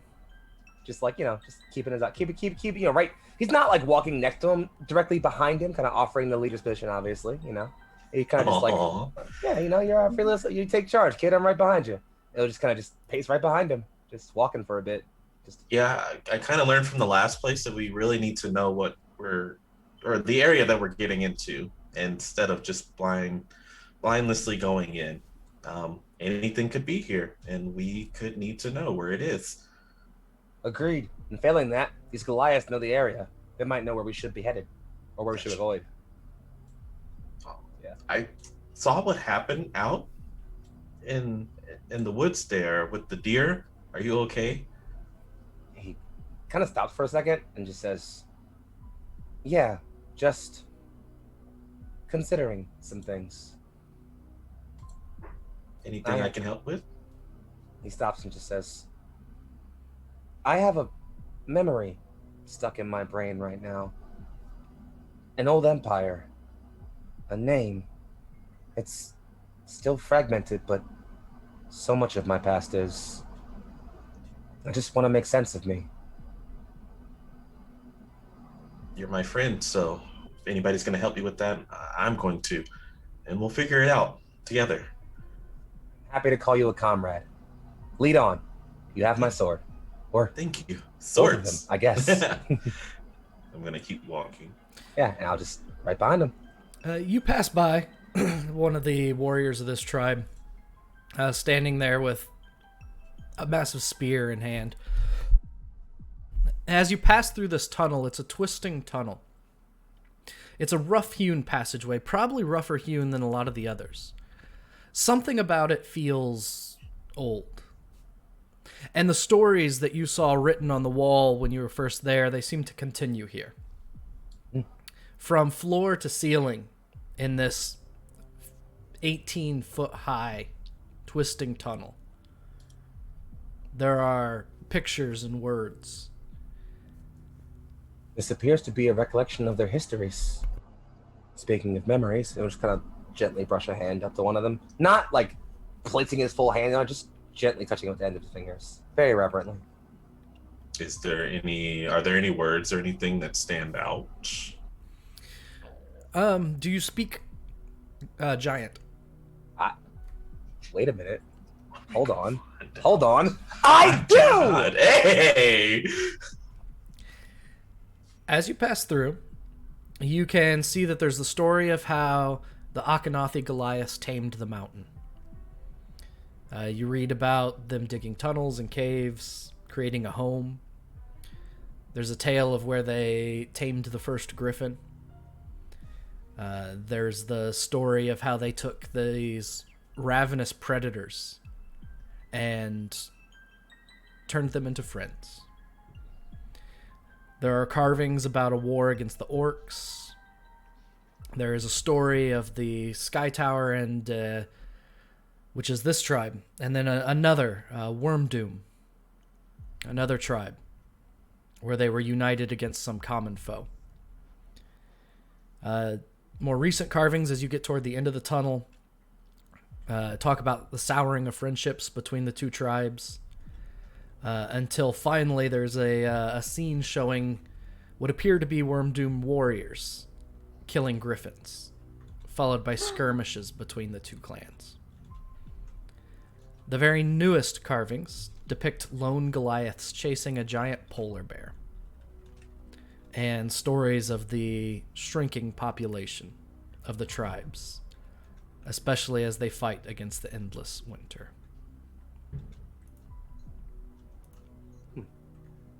Got it. Sorry, just writing that all down. Yeah, I think Azerus would just again, I think at first he'd kind of just be like admiring them, but eventually it's like kind of like pressing a hand, he would recognize that this is the language of the giants. He just says, I'm familiar with this tongue.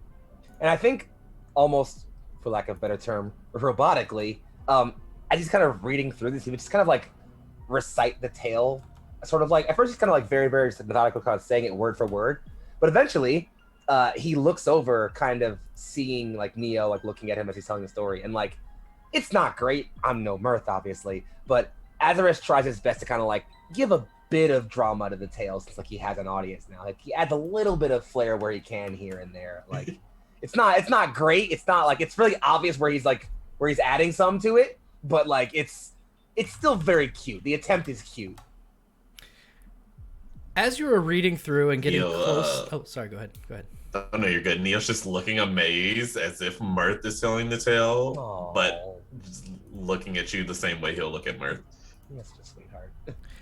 As you get close to the end of this tunnel and kind of close to your recitation of this entire tale, you say something unintentionally, perhaps, as you're reading the story of this history. You're talking about they were chasing a polar bear, and then Neo, you hear Azerus start using words and names that he hadn't yet. And what Azerus says, the Netherese learned to use the use of magic from the Erlani elves and became renowned wizards.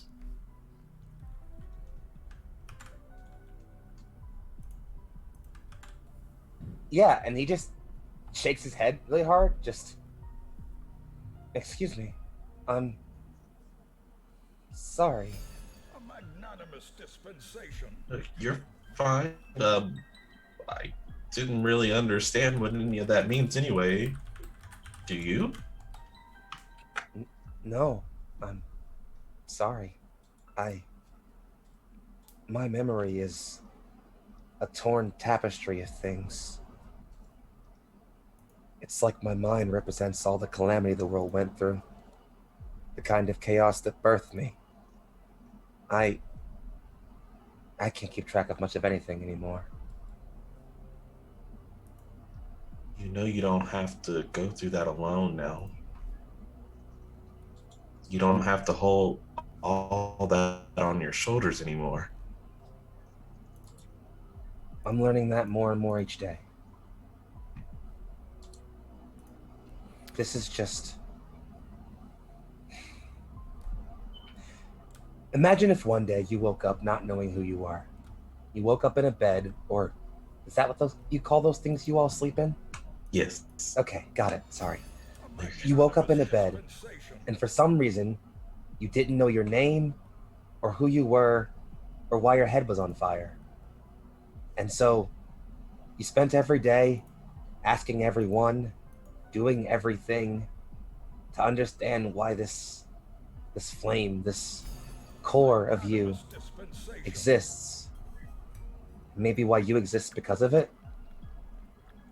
It's vexing. I would be scared. Sorry, I don't mean to proselytize. I've had 400 years to think about these things. And here's to 400 more with friends. Assuming these gears don't give out on me. Hopefully mines don't either. You're spry. You have plenty of time left. It'll kind of just like flick at him a little bit. I don't think it'll be 400 years, but I hope I can at least, have my legacy last for 400 years past the time that I'm gone. If I could say anything about it, Neo, your tale will live far longer than even I. But I don't have a tail. That's what we're here for, yes? Sure. Yeah. And then he just looks confused as he starts walking forward some more, trying to think about, do I have a tail? We'll go back to the rest of the group. Which direction would this group like to head? Brahm is gonna lead them down past the husband group and towards this way. Okay. Very carefully. He'd really like to just be here and hang out, but he does ask if as he moves through, the ones that they knew, like Saula, he'd ask, if they had encountered anything new or seen any, goblins, suspicious activity, or have any idea where I almost said Draugr, that's not correct. The Durgar. Yeah. Durgar, there we are. Not the Draugr, that is Skyrim. Zaleth turns. We had a quiet journey back, and as is often the case, some of our scouts picked us up and shortened our trip back. Of course. Would you happen to know if there's a faster way to traverse the ice than by foot? Well, not sure what the 10 towners prefer to do. Maybe Lane here, or your friend, yeah, she knows Lane. Maybe your we're friend, friends. Your friend Lane here would know some ideas of how the 10 towners travel. We have bonded with these beautiful creatures. So often we fly. Brom looks over and admires one of the griffins with his eye. He still keeps a good distance. He has no intention of putting his hand in their face. He does have experience with dragons, and one knows not to thrust your hand off in the face of any large carnivore that, whether good or not, might decide to give you a little nibble. But he kind of looks at it admiringly. I suppose by dog sled, but it's rather slow going. I did want to ask, and he takes out the bag of Chardolin pieces. He's been collecting that black crystal stuff that they've found. Mm-hmm. Do you know anything about this? We found these strange creatures on the ice, not alive nor dead. They look like barbarians, I suppose. Mirth giggles when you say that in the background. And they seem to be, once they're defeated, they, appear to be frozen. And he keeps the bag open so they can look at it, of course. She gets a look and sees what you have, and at this point, you all have collected a fairly significant amount of Chardolin. A number of the daggers that were used against you, the necklaces from the different group of cultists. So you have quite a hefty bag of this dark crystal. And when she looks down at it and then looks at you, and she has this look of concern on her face. And she very slowly closes the bag with one hand. And you should be very careful with Chardalyn. Chardalyn is cursed. It is not something to take lightly. Not something to carry without caution. Well, Brahm's the most cautious man I know. That is good. The longer someone is in contact with Chardalyn, the more their grasp of what is good slips away. There's something evil in that glass. It was once a tower here in Icewind Dale. A massive black crystal tower. When it was broken, the pieces were spread either by treasure hunters or the creatures of the Dale, or just by chance. And it has poisoned the Dale in many ways. What was the tower for? Says Brahm, frowning.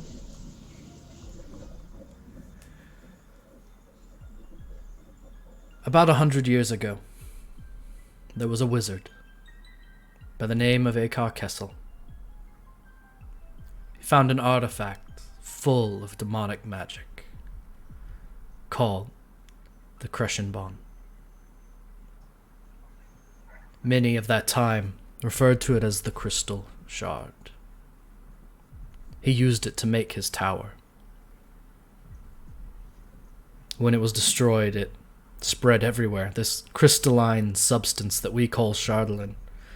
It's as strong as metal, but easier to work than steel, but more dangerous than even the sharpest blade. The Chardalyn that made up his tower, its magic suffused the Dale. And there are veins of it in the mountains. A demonic magic that radiates. That's terrible. We have to find a way to get rid of it, he says, like standing up straighter. He hadn't been, I'm slouching right now, but he wouldn't be. He would have been standing upright. He kind of squares his shoulders when he thinks about that. Like, yes, one guy, is going to get rid of all that Chardalyn. Not one guy, several guy. And Murph Several is gonna guy. grab whoever guy nearby and also stand up straight. I think that's me. Dang it. I found guy. 3 guy. Yes, 3 guy. Just a bunch of guys standing in a circle. Closer than 5 feet away because they're all gay. Yeah, I was about to say. I was doing a Guardians of the Galaxy reference, but yours is better. So this Aka Kessel, I might be mispronouncing the name, was this person tremendously naive, or were they as evil as the demonic artifact that they discovered? Or did the artifact corrupt them? Probably that. It's hard to be too certain. There are some that say he was one of the Red Wizards of Thay. Allegedly, he was not very good at magic. When he found the Crescenbon, it finished corrupting his mind. They took over an entire army of orcs, goblins, and trolls. And for 5 years, the 10 Towners and ourselves fought against them. Well, our forefathers and mothers at least.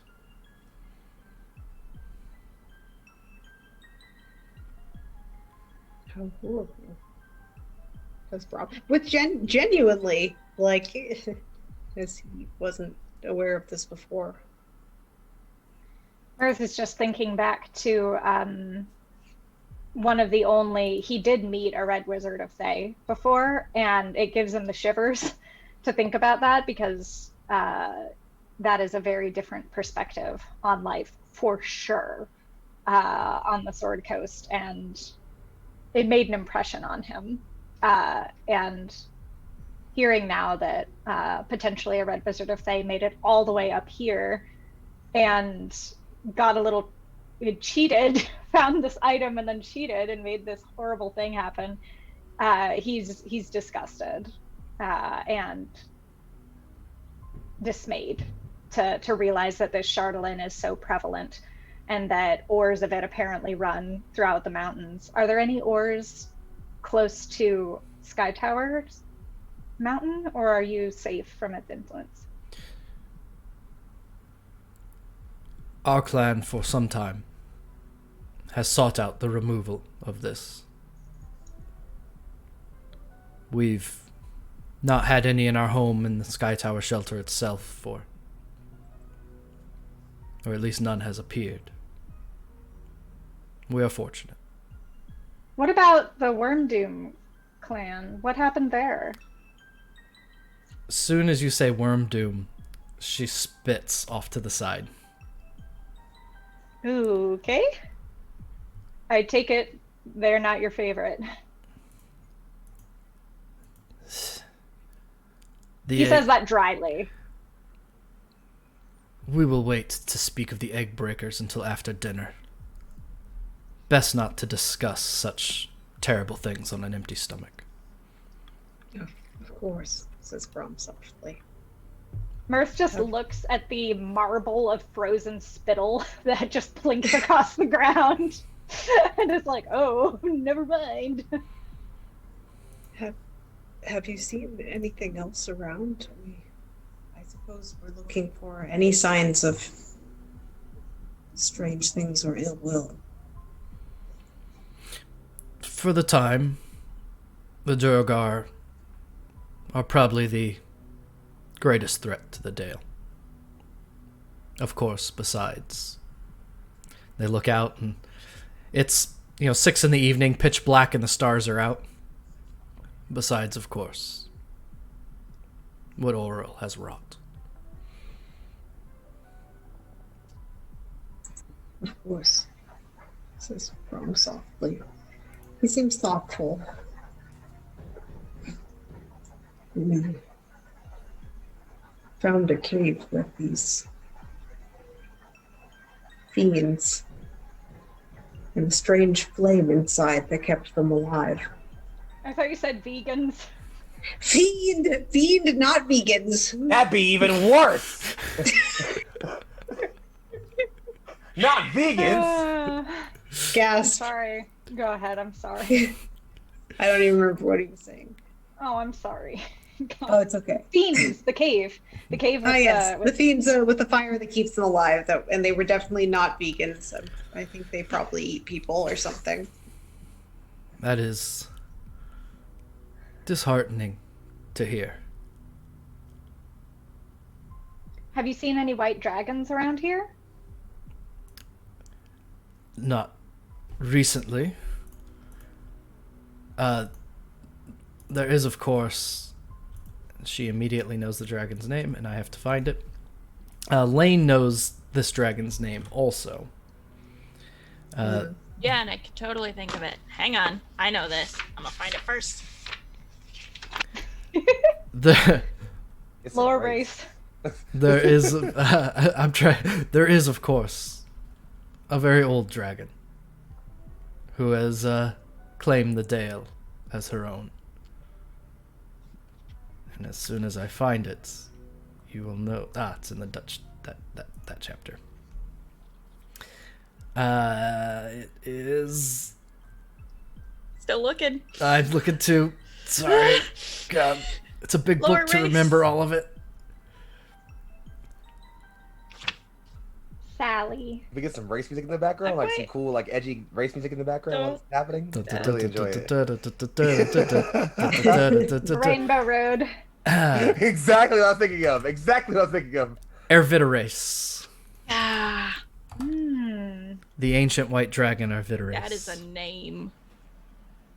Does her name mean anything? Wait, what? The ancient white dragon? Yes. Her and her rider have circled the Dale for as long as anyone has known. Rider. Yes. For real. Wait. Who's the rider? She's the Is most it the... fearsome predator in Icewind Dale.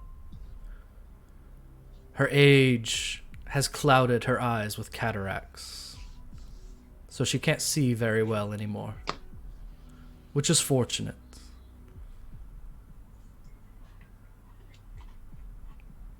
For if she Who's could, riding her? none truly know. There are many tales of the rider of Ervidirace, but none can say for sure, for when you see her, it's best to hide. Her poor sight is, at this point, a benefit to all of us out on the ice. Nearly everyone in this tribe has the tale of the time they saw Ervidirace in the sky.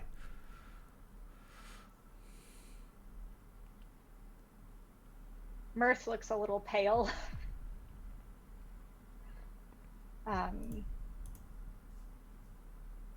Thank you for sharing all of this.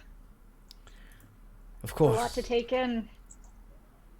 there's much to know about the Dale, and I'm glad for your curiosity. Lane, is there anything you would like to do?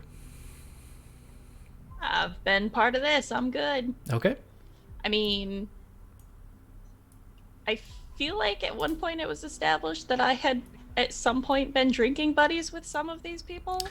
That was the bear Different tribe. tribe? That was Okay, different. Good. Yep. Never mind. Or fine. I was like, because I'm going to go find some drinking buddies if I have them here. But otherwise, I'm good to just be the guy. Sure. So did we re-kill some of Lane's drinking buddies at the bear cave? They were definitely part of the same tribe, but I don't want to. I don't want to introduce that after the fact. It wouldn't serve any purpose. So It's true. none of them were And recognized. I'm just curious. Okay. Brom seems to go a shade paler once she mentions the giant white dragon for reasons. Whew. We'll pan back over to Azerus and Neo. So they would have, or Neo would have made his way around to whatever that is. Is that just a hole? Kind of fire pit or like a. Sorry, I gotta go back from my lore tab. You got it. Take your time, boss. Anonymous dispensation. Thank you, thank you, thank you.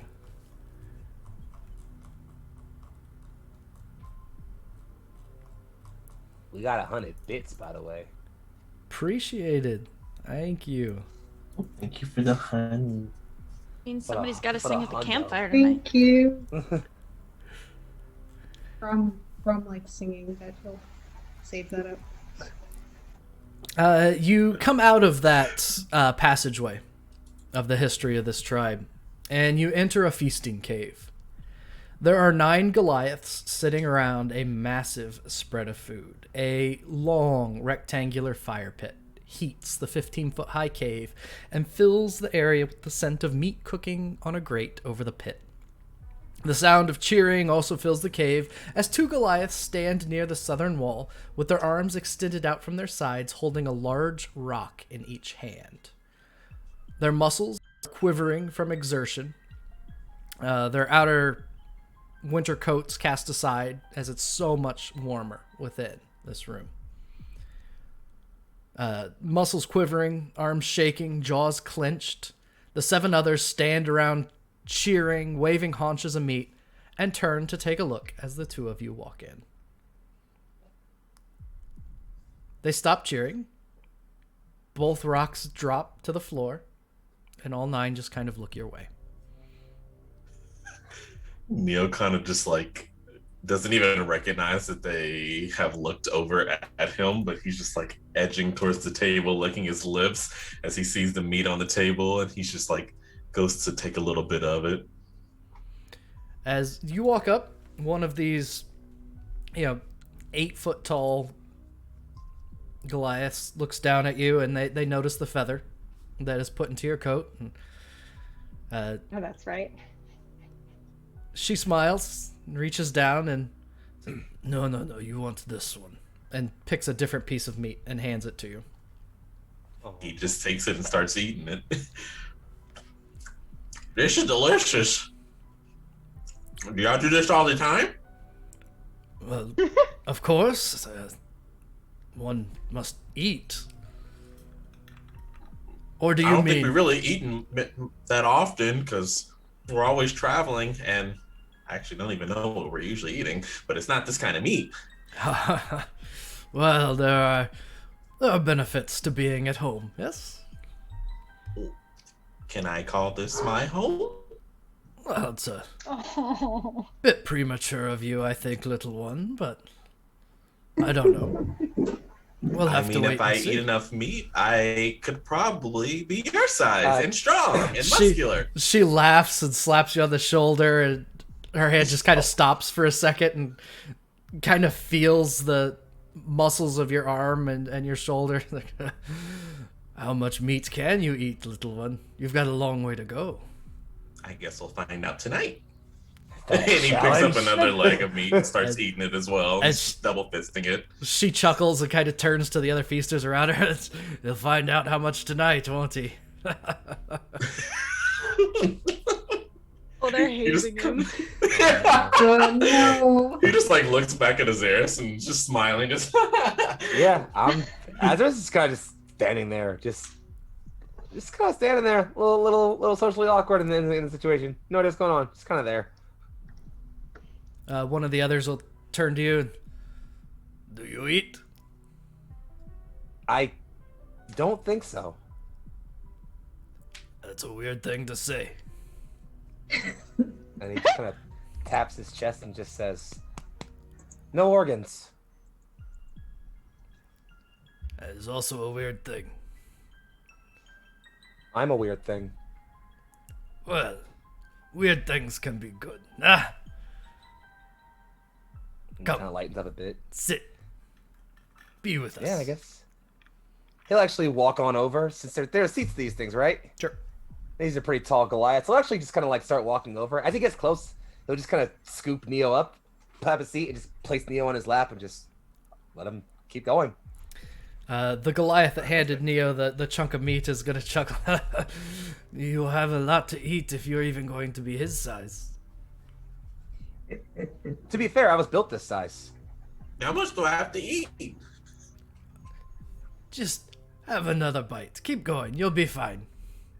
Also, Oh, just no. like briefly pulling back for a bit, I love that we have like part of the party engaging in super deep lore immersion and learning, and the rest of us are just like, let's go have some fucking food. Look, there's nothing wrong We're with just having over here food. fucking around. Like... Nothing wrong with enjoying a feast with some cool bros. just over here having a good fucking time, you know? Just... If the Azerus- opportunity arises. And look, Azerus found people who make everything his size because Exactly. suddenly Finally, a comfortable seat. exactly. Like, look, everyone else is short, and Azerus is now normal size instead of Azerus being taller than He everyone else. feels comfortable Oh, for that's the right. first time in so long. Yeah, everyone's like his size. He feels comfortable for the first time Yes, in a while. everyone Just else is like, like, huh? The one So that's happy for Azerus this episode. I know, right, guys? I'm gonna cry. Don't do You've this had to so me. many good things. I can't handle this right now, guys. Please. the one that addressed Azerus is going to say, "Hey, Veramin, What? This one looks strong. Want to find out? Oh. You. One without organs. This is Veriman. Veriman is the strongest of the tribe. We want to know, do you want to play? Azerus will kind of like get up and like place Neo down. Very seriously, roll a shoulder and say, I don't play. I take challenges. The entire He's table very just goes, strong. oh, we have a contender. Everyone's just like, oh, The other group hears all the shouting suddenly and is like, what's going on? The rest of you just hear this. So there's some noise in here. It's a lived-in space, and there is suddenly just this echoing cheer that comes down the hallway over there. Yeah, it is a game. I'm sure you will play it well. Go over there by Veriman. Lift the stones. All right. Azerus will. Is there just like one big stone in front of him? There are 2 stones, Mm-hmm. and Veriman is about 8'2", absolutely cut. Kind of this palest gray skin. You can see there are scars along his chest and along his shoulders. He's probably a fighter or warrior of the group. And he has his coat is tied around his waist. He's wearing the long pants that all of them are wearing. And he leans down and he picks up these 2 stones that are about the size of they're about the size of your head, each of them. And he palms both of them and then stretches both arms straight out. It says, lift. Let us see. All right. In that case, I have 2 questions. One for these people in front of me, and one for you as the DM. First for them. Are there rules? Don't to drop the stones. Lovely. Second question for the DM. How tall is this chamber? 15 feet. Wonderful. Azerus will kind of just like cock his head a bit, and he's not necessarily usually the most emotive person, but he does seem a little like, who's this guy? Okay. Seeing him like have the cloak or the coat around his cape, Azerus will unclip his coat from Brahm, very, very gently lay it on the ground, very, very softly. He will rotate his shoulders one more time, and then he puts a hand on both stones. He'll just start to grow as he activates Conquest mode and just hefts them both up. As you are preparing to activate Conquest mode, this first Goliath that greeted Neo is going to get up out of her seat and move over to the seat that you were in so she can get a better view. And she will pick up Neo, sit down, and put Neo on her lap. The big one, he's going to... Oh my, this is going to be great. She like just slams both fists on the table, and the greasy piece of meat that you have just slaps right into your face. And yep, you grow.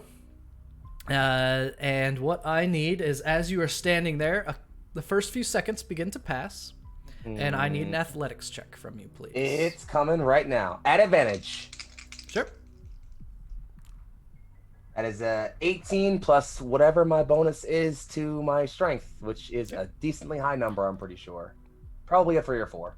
That's plenty. You stand there for the first minute, and the entire group just start this song. It's not real. There's no words to it. It's just kind of tonal. It's like it's something along the. I love some thunder. Hell yes. And then they start singing the Ol'Bitey song. So I'll pause there. While they do that, the rest of you can hear in the distance this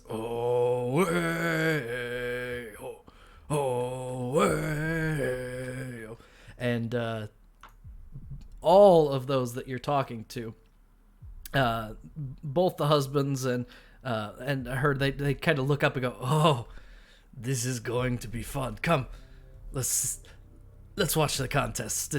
It's gotten serious. They're not practicing anymore." Mirth is going to bellow, "I hear music!" and is going to run down the wrong hallway and then run right back and go down the right hallway. So when you run down the wrong hallway, you get this brief look of a very, very old Goliath woman at the fire. She just kind of looks up at you and tilts her head a minute, and then you turn around and go back down the right hallway. Wait. I'm not going to run back down the other hallway. I come bounding in, and I, like, skid, and I start to turn, and then I do a double take at this interesting lady. She's really elderly? Very old. Older even than the chieftain that you met. He seemed, not quite getting to grandfatherly. Not quite the fatherly chieftain, getting to the older fatherly, younger grandfatherly chieftain. And she looks like the Ancient of Days. Well, I'm not going to take the moment, but Mirth is going to do a moment where it's the camera pans in and there's a choice to be made. And Mirth ends up making the decision to come over and very slowly sit across the fire from her, even though he can hear all of the partying and more than anything he wants to go. But there's much more of a story to be had right in front of him. Okay. So we will retain yours as the others make their way to the feast hall. Right. The group of you, along with the... I wrote her name in the wrong spot. Along with Zaloth and Macon, all make your way down and end up past this rune stone. There's a 12-foot high cave with an 8-foot stone inscribed with runes. And behind it is a 5-foot diameter chute with carved footholds ascending to another cavern. There's also a lip that is, only about 10 feet off the ground. And Macon and Zaloth say, "This is for later," and we'll lift you up one at a time to put you on the ledge above. As soon as you're lifted up, you can see there is a large group of Goliaths that are drinking and eating meat and going, "Oh, hey, oh, oh, hey, oh."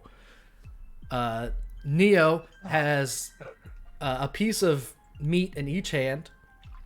There is a Goliath whose lap he's sitting on, who is like patting him on the back every time he takes a bite. And where's the latrine? This is going to be so bad for him later. And Oh, I have it's complete faith in Neo. Yeah, you're not pooping tonight, kid. And Azerus has grown to conquest mode with a stone in each hand next to a second Goliath that seems as though he was carved from the stone of the mountain itself, standing beside him. Also, rocks straight out. I'll toss you up there. Lifted up to put there. The group, after they lift you up, they say, "Let us know how it goes. We are on guard duty for the evening." Azerus, I need another athletics check from you, please. It's coming right now. That's a 16 plus the 3 of my strength bonus for a 19. A 19? So it's only been a minute, but these stones are much heavier than they look. You're not sure what they're made of. They're not just stones. There's something else, something denser. It gets a little tough, but not too bad. Another minute passes. Lane and Brahm, you come up to this large table with this grill built into the center of it. Huge hunks of meat are roasting. Goliaths are turning around and offering you chunks of goat or whatever it happens to be. Come, eat. Watch, we must see. Brum would kind of yeah. carefully shuffle closer and kind of takes in this huge group of very loud Goliaths and he tentatively holds the whatever chunk of meat in his hand, and he's still wearing armor because they were outside, so it's just there's greasy stuff dripping onto his gauntlet now. And kind of like looks at all of them, and then he sees like this huge Goliath and Azerus squaring off, and he's like, "Who's winning?" Quietly, not to Azerus. He's asking the Goliaths. We don't know yet. We'll have to wait and see. Veriman, we call him the statue. We won't know when he's done until he drops them.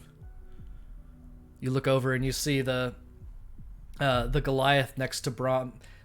Muscles are shuddering a little bit, but just staring dead straight ahead. No expression on his face at all.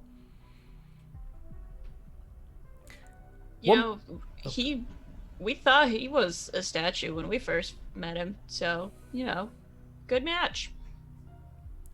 It should be good. We're looking forward to it. Veramon! Be like the mountain! Azerus! Be like the really old robot we know you are. That was good, little one. Azerus! says Brahm. He's just chanting Azerus. He does not tell him to be like an old man. Oh, that's a dang shame. Oh, wait. Nope, that's still fine. Never mind. Go ahead and give another athletics. Oh, these are all whispered. I'm sorry. Let's see. Still at advantage because I'm still in conquest mode. And so how long does conquest mode last? Because each of these is a minute. Oh, I think it actually might last. Let me look, because I don't have my sheet up, which I should probably, right?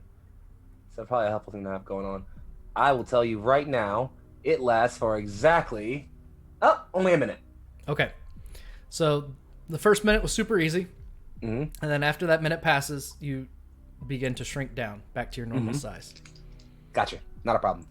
All right. In which case, kind of sensing he's kind of like, running a little bit low. Sorry, God. For clarity, because I may not have made clear that each of these were a full minute. Do you want to save conquest mode, or do you want to just go? Nah, I'm fine. I'm fine with it. That's fine. All right, so you shrink I back still down. got my frost rune, so I got another +2 to this. Okay. And that lasts for 10 minutes. All right. So frost rune, I get a +2, so now I get a +5 to whatever this roll is. Okay. And I crit anyway, so we're just gonna keep rocking it out. It's not a problem. Imagine being concerned.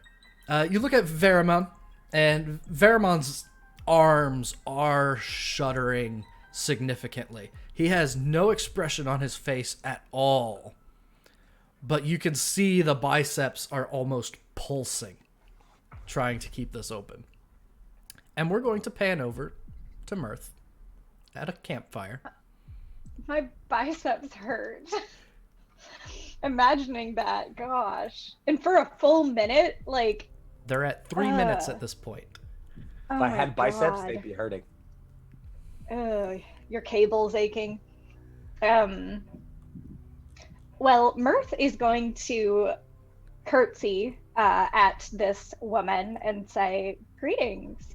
I'm Mirth. What's your name?" To give you a little bit more of the clarity of it, this 12-foot high cave has a crackling fire in its center, and the walls are lined with hunting trophies. There are skulls and pelts of various mountain-dwelling creatures, and seated by the fire is a wizened Goliath with long white hair. A Yeti fur cloak is draped over her stooped shoulders, and a tiger-sized feline with white fur steps out of the cave behind her. You recognize it as one of the crag cats. It walks out and lays down at her feet and puts a head that is massive onto her foot and just starts licking the side of her shoe.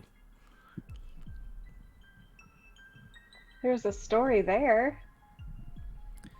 So you walk in, you introduce yourself, and she looks up and her head kind of turns back and forth, but her eyes don't open all the way. Yes, that is a voice I do not recognize. I'm new around here. Yes, you can... Yeah. A guest of Xyloath and her husband's. That is good. It is good for Skytower to have guests again. Well, thank you for having us. You seem like it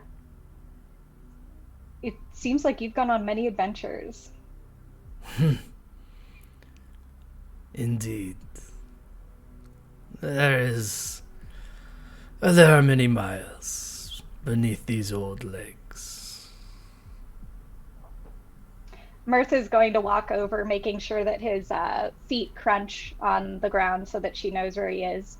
And he's gonna sit down and curl his tail around his legs and, as politely as possible, say, if you're tired, I don't want to disturb you, but I would love to hear some of these stories if you have the time. There are many stories of the roads that I've traveled. But you are new and a guest. Tell me first where you come from, and I will tell you where I have been. Mirth will tell her, just to kind of skip ahead. You guys know Mirth's story, so he'll tell her sort of, actually he'll sing her a little song that he made about his own adventures. That is wonderful.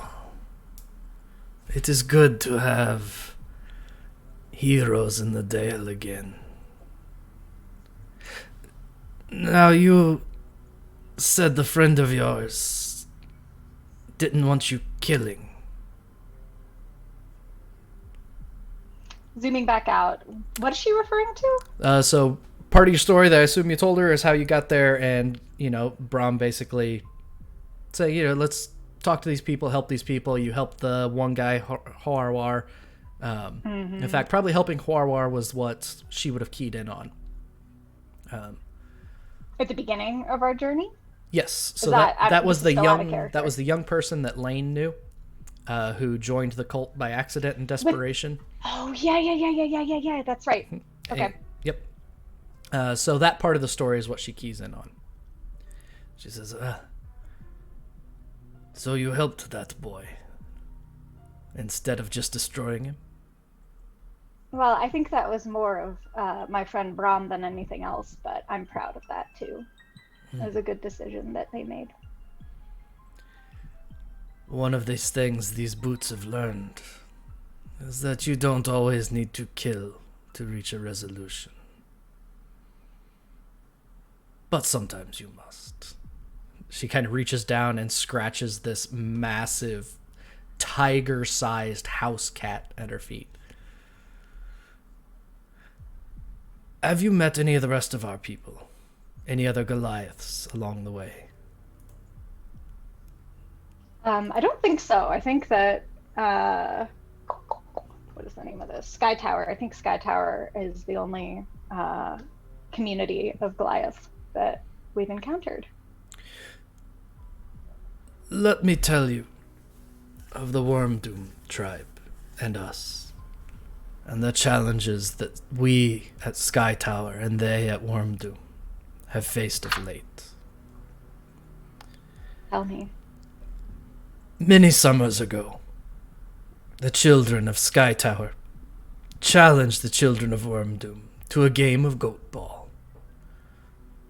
The Wormdoomers enjoy it. You climb up on these pillars and throw balls made of goat stomachs at each other and knock each other down. I remember enjoying watching it as a child. Now, listening to it, it is even more enjoyable. One of the children of the Wormdoom was angry that she was knocked from her perch. She threw the ball in rage, and it struck the nest of one of our griffins. An entire clutch was broken. The griffin became enraged, and for the safety of our tribe, the griffin could not be calmed and had to be slain. It was a dark end to that joyous game. It did wound her, the Wormdoom player, in the struggle. Days later, another nest was found shattered. And we could not help but think that it was Wormdoom come again. There has been conflict ever since. I have many miles under these boots. I am not as sure it was as malicious as some of the younger, more fiery members of the tribe believe. What do you think happened? I think it was a sad mistake, and I think an unfortunate coincidence that followed.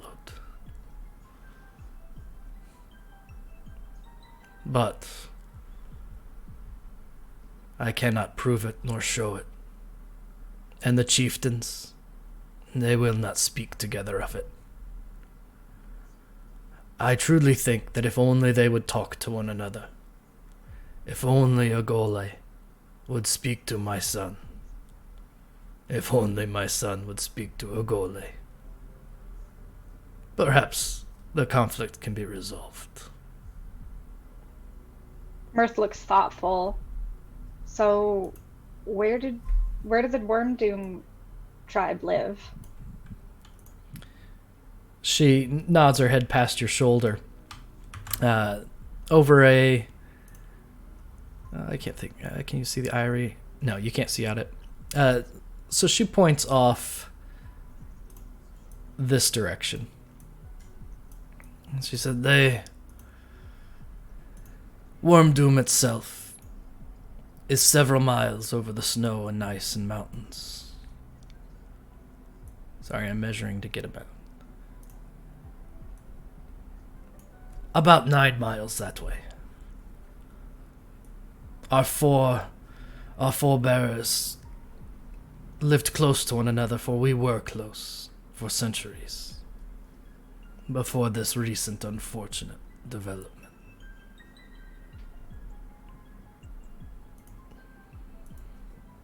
So you said that Agole is the name of the Wormdoom chieftain? Is that the player that got wounded? No, it was one of their children. I never learned their name. Or one of their teens. They're young warriors in training. Mm.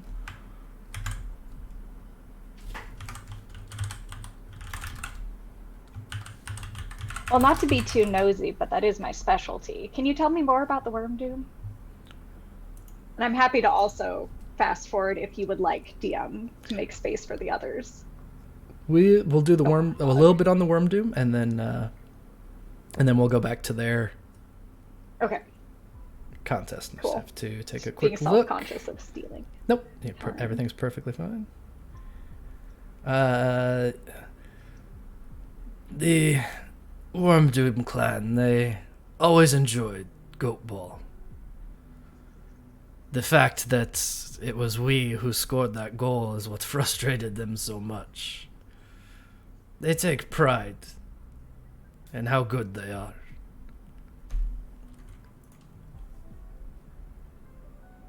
They're great warriors. While we were able to tame the griffins, it was they who slew a dragon.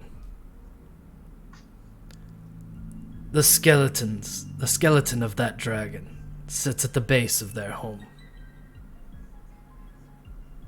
They are competitive people, strong people.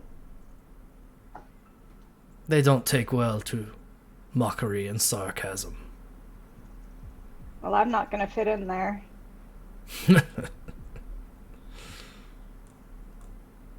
Well, sometimes taking care of the company around you is the path of wisdom. Mirth leans in and says, what was her name out of character again? Her So, name? actually, I bet it's on the thing. I'm sorry, I can probably read it. Let's see. Nope. I think hers name's revealed. Harad. Is it Harad? Yep, Harad Cloudstrider. Mirth is going to lean in and say, Harad, your story has touched me. Would it be completely out of line if my companions and I spoke to the Wormdoom to see if maybe Agole would be willing to speak to your son? Worst case scenario, we just get our butts kicked. Meanwhile, Mirth is like, that's not going to happen. I have a lot of beefy people on my side. But I am fairly certain the Worm Dooms would entertain guests. We may even be able to provide the means of quicker travel there. If you're not skittish, that is, about heights. a little bit. Oh, wait! Oh! Mirth makes a little weird choking sound. Okay, hold on. We'll circle back around to that, Gerard. My other question is, how many people do you need for a goat ball game? The great thing is, it's however many are there. We usually go scouting party size, which is about 4 or 5 players on a team. Y'all ready for our sport episode? I'm so upset that I'm gonna miss it. I want to play goat ball so bad. I was born to be in a sports anime. Let's make this happen. Mirth's eyes are Be a jock in a sparkling. sports anime. Listen, somebody let Lane play goat ball. You can bamf him away after he gets to play goat ball. Please.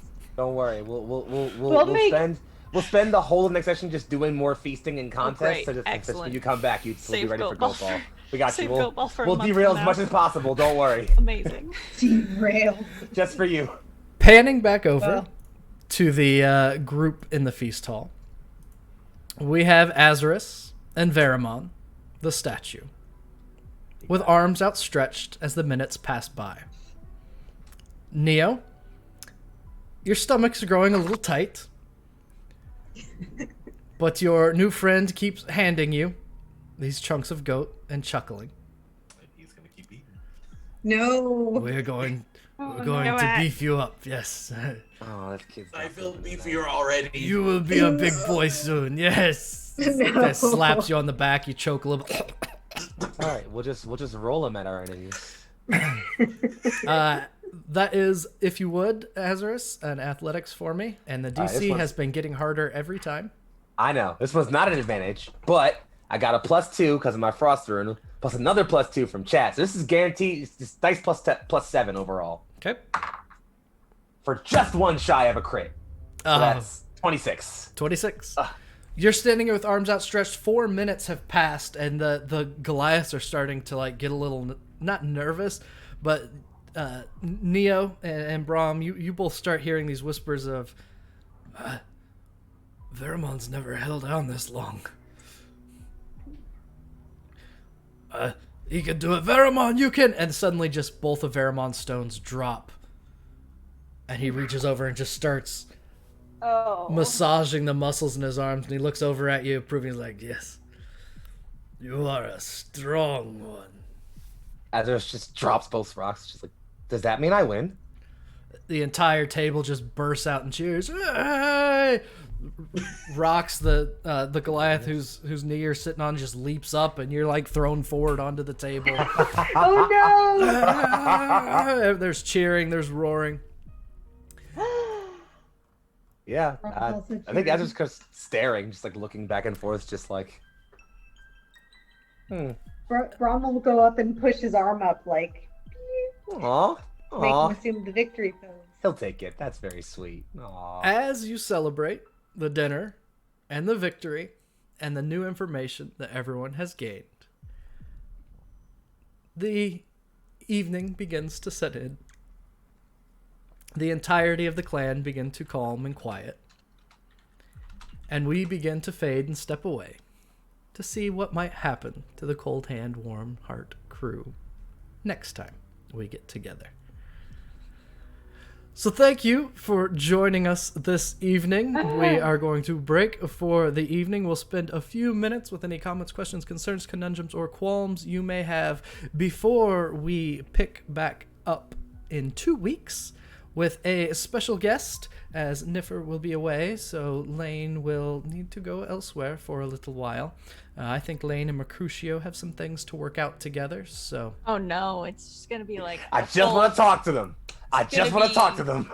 No, listen, I get my warlock powers from them, okay? And I have some things I want to do as a warlock still. You can rough them up a little. not gonna take your powers away So- for that. Listen, we're just gonna yell for like 3 hours, and then while you play goat ball, and then I'll come back. It'll be fine. So, if you are in chat or if any of the players have any comments, questions, concerns, conundrums, or qualms that they want to raise, now is an excellent time to do so. This is time just to kind of decompress, chit-chat, talk about the game itself, fun that we had, things that went well, things that went not so well, things that we wish went differently. And after, 15 minutes or so, we will break for the evening and then see you later. So, chat, if you have anything, let us know. Otherwise, it looks like T wants to say something. So, T, go ahead. No, actually, I was offering up my hands for some questions if people have them. Oh, but, I can get a thing out of the way just to get it out of the way because it's like a bit of a rant, but I'll get out super fast. Just obviously, we had a chat before stream went live about just like you as a GM in person and like the ways in which you make your players and your tables feel like comfortable and like welcome, accepted, and like all the ways in which you do that good as a person. And like I just find that hilarious. Like all of that immediately came back and was paid off in the way you handled just like all of these scenes today. And like to get a bit specific, whenever I have a session where like I know like a pretty big lore thing will get put on a player, if I know they're ready for it, I don't say anything. But if I'm like a bit trepidatious of it, even the slightest bit, I kind of give them a hint ahead of time. Just like, hey, just so you're aware, this is going to be a pretty big important session for you. So just like be emotionally ready for that. Because like I'm always afraid that I'm going to trip up over a line and like, like not be careful. And like we didn't have any talk about any of that at all today. And like for me to be like on the verge of tears, I feel like you just handled that really, really efficaciously. And like I never at all felt like you were like not considering my boundaries or like myself as a player. So like just like any and all kudos and props to you for just like handling those moments with so much grace. It's like it's very much noticed and appreciated. Oh, thank you. That's my rant. That's it. Nothing else from me. Sure. Thanks. I'm so tired, but I just want this one to keep going because it's just so nice. Like there were so many good little moments all together and stuff. Downtime sessions. Give them to your parties. Seriously. well, we're kind of doing that this time. Yeah, I mean, yeah, that's I feel like, especially because like the last 2 sessions were pretty much just like, oh crap, we're in some really rough combats. We might just die. Oh, gross! Like, heavy we feels. did. We almost did. Yeah, right. 2 of Yeah. us did. Like, we fucking died. yeah, like, and so for us to make it out of that like alive and like having a session like this where it's like just kind of relaxing and like gaining lore and like having RP and like showing our characters, like it almost feels like a reward to us as players. Like, hey kids, you got through. Here's a break for a bit. Like you get to the safe house in Left 4 Dead, there's all the med kits and the guns and stuff. And you're like, nice. Like I'm so ready to go to the next mission. Like it gave me that feeling, and I think it's super appreciated. I wish I could live in the Skywatch Tower. Yo, the best place to hang out. Like Yeah, this is rad. This turns out to be like a party. This This okay. is amazing. Like a yeah, brat. like can we just hang here? This Can is we this is This a, is oh, bring my fam? this is a Just bring huge my fam beef. and they live here now. A Please. huge beef that I have with how Wizards of the Coast writes adventures. This is written as a dungeon crawl. Where Well, you they're can so cool. where you can get in a fight with them. No. Why would you do that It's- when you can Die just when have you eating actually contests die. with them? It's Literally. it's written as an option. All the extra stuff is stuff that I tossed in there because there's the things like the lore on the walls and there's some of those sorts of things. And there are the bits that what Gerard says and how Gerard interacts with whoever approaches them. Everybody in the adventure as written is suspicious. They are, these are the descriptors that are used. I want to pull some of them up because I took note of them a couple times. Oh, it's Skyrim syndrome, where like everyone hates you for no reason. Yeah, Even when you're, it's saving Because the you- world. let me see if I can. I mean, find- I was definitely getting like, oh, this is the starting village from Skyrim vibes when we walked in, and there were like people on the map, and I'm like, oh, we could just walk up to any of them and start a conversation. This is just an open world right now. Yeah, So- I got the feeling based on the way the map was built that this was not maybe meant to be, but like had the option to be a fight. But I never at all felt like any of this was meant to come off as a combat encounter. Even from like you put us Good. in the map, I was never like, here come bad guys. Like I was so Well, optimistic. Yeah, the worst thing I thought was like maybe we get like harangued by some griffins as like a test for the first like a couple rounds. Like that was like the biggest fear I had. But like once they like the griffins just chilled, I was like, oh okay, cool, we're hanging out then, whatever. Like. So the opening, the person that you meet first is Chieftain Arn. And the description for role-playing Arn is Arn has no patience for attempts at diplomacy and meets aggression with aggression.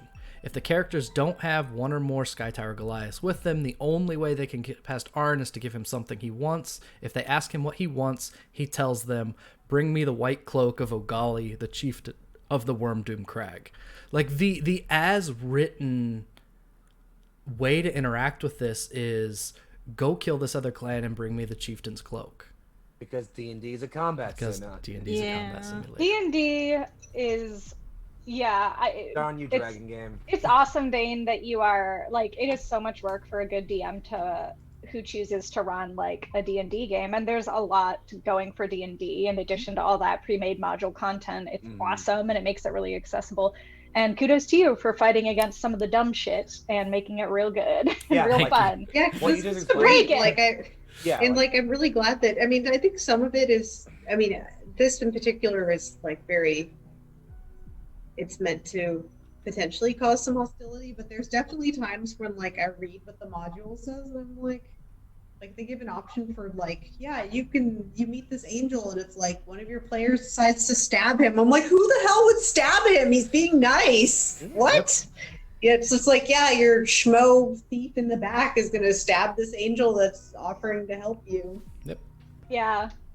It's People literally the aren't reason that why I bad. don't run D&D modules. Like I've never run an official module for D&D because I'm just like, I don't want to pigeonhole my players in terms of like this dungeon or this encounter or whatever has to go a certain way, because like it's not like they tell you a certain thing has to be a fight or a certain thing has to be a dungeon crawl, but they kind of just say like, here's this dungeon, you can crawl through it or your players can find some other way, and they just kind of leave that up to you.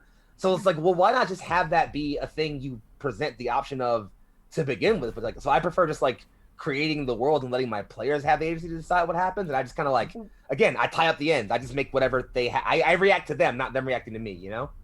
Welcome to Twitter discourse. As an indie tabletop game artist, like full-time, I have a lot of opinions on D&D. This Still is permaban. in a What you good did way. that I love you all, but like that's because y'all are very special, and Dane is an exceptional DM. Same.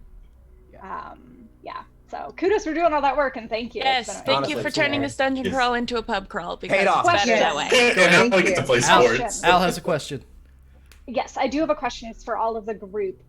Are you all down for Goat Ball Sports episode? 'Cause my I'm vision so is- happy for you. You fucking I ready? Okay, want so you my all to vision do is this. that we make it so that our party, not this people, because they will fight, our party goes and we challenge this competitive group of people to a goat ball tournament, and if we win, our prize we're going to request is that the two leaders actually meet each other decently face to face. Oh to yeah. That's good. have some meat I'm so and proud a of you. conversation. Yeah. Can we get I uniforms made?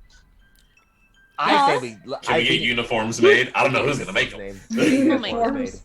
I think we can draw a letter on your normal clothes, and that'll be your. No, guys, you all have the like red fabric stuff from Braum. That's your uniform marker. That's true. Superhero. We have an aesthetic. That's Yeah. And we could put our griffin thing on there to make it look official. True. Yeah. Truth. Big facts. I am 100% on board of I'm one of the people that's in the weird place when it comes to the D&D discourse. You know, kind of the D&D indie discourse is, there is so much content and support for what WotC puts out that it's hard to step into the TTRPG space without acknowledging, addressing, and interacting with D&D in one form or the other. But there is so much that other games do better by default that with D&D you have to manipulate and twist and mess with what's there to get to that same point. And at that point, you're doing what all these fantastic indie developers have in a lot of ways already done, except without the baggage of trying to make it work in a system that won't do it. So You know, I find myself kind of stuck at a crossroads yeah. because I'm running 2 D&D campaigns at the moment. One's wrapping up, and then there's this one, and I'm not really planning to enter into another D&D campaign when I do the next one. So, Well, hit me up for your next game, or maybe I'll run something for you guys. Please. Yeah. So yeah, it's interesting. When I first started getting into story or narrative games, one thing that was a total paradigm shift for me was a friend of mine, a new friend, looked at me across the table and said, "Wouldn't it be fun if you just had a game where you did downtime and you just did what you wanted to do without the fear of an arbitrary dice roll making you look stupid or humiliated?" And I was like, wow, what? Like, it genuinely was I was playing Pathfinder at the time, which, Jesus, what a crunchy system. Yeah. And I just remembered that blowing my mind. And I always will love D&D. Like, this is a huge part of my history and my nerdery and my just everything that makes me me and the interests I have. The reason I started becoming an artist is because I love Dungeons and Dragons illustrations when I was a kid. I just copied all those and whatnot. So that said, though, I am really excited that we have even more indie games coming out. And I'm also thrilled to see a lot of DMs and queer people particularly, and POC just like taken up the mantle of what D&D used to be and making it real good. And like just made it real good. And bringing stuff in, like, no, it's great. Yeah, my first exposure was to like the 1981. There were some books for the used bookstore that were like the 1981 or 3 edition of Dungeons and Dragons. And like, I absolutely loved the gruesome descriptions of all the, I was probably about 8. So I was like, oh, gruesome descriptions of devils, so cool. Like, because, you know, my parents were like, you can't read that garbage. You got to read the, whatever, Newbery Award winners. So I never got to read anything like, you know, lurid or fantasy or anything until I was older, and I was like, hey, look, parents, I'm reading books written for adults. Then you can't say I'm reading garbage. Satanic panic was a problem because I'm that age. That was a thing that happened. Yeah, it was good. I played D&D in secret at my friend's house. So, which like this one thing. Oh, sorry, and I don't mean to cut you off, Foxy, but I do want to. I want to add something to this because of recent Twitter discourse. And the fact that I had to hide that I was playing Dungeons and Dragons, I was called a nerd for it, does not give me anything at all in comparison to what minorities have dealt with their entire lives. So to make that clear, the TSR dumbasses saying they got shoved in a locker so they know what it's like to be oppressed can just sit and spin. Wait, hold up. That's the take that's going around right now? Oh, honey. They were made fun of. I got banned on Twitter wild the fuck out. Okay. Yeah. All right. Okay. I gotta make it a Twitter now. People are wild. All right. That's what's happening. I got it. I'll fill you back in after this. I left Twitter for a couple days and they just start losing their fucking minds. All right, Twitter. Yep. We'll deal with that. So no, but I guess that's the mess. Go ahead, Foxy. That's the mess that I want to clarify because I'm a bearded white guy. So I want to clarify where I stand on that dumbassery. But a cute one, and there aren't that many of those, so you know, take that.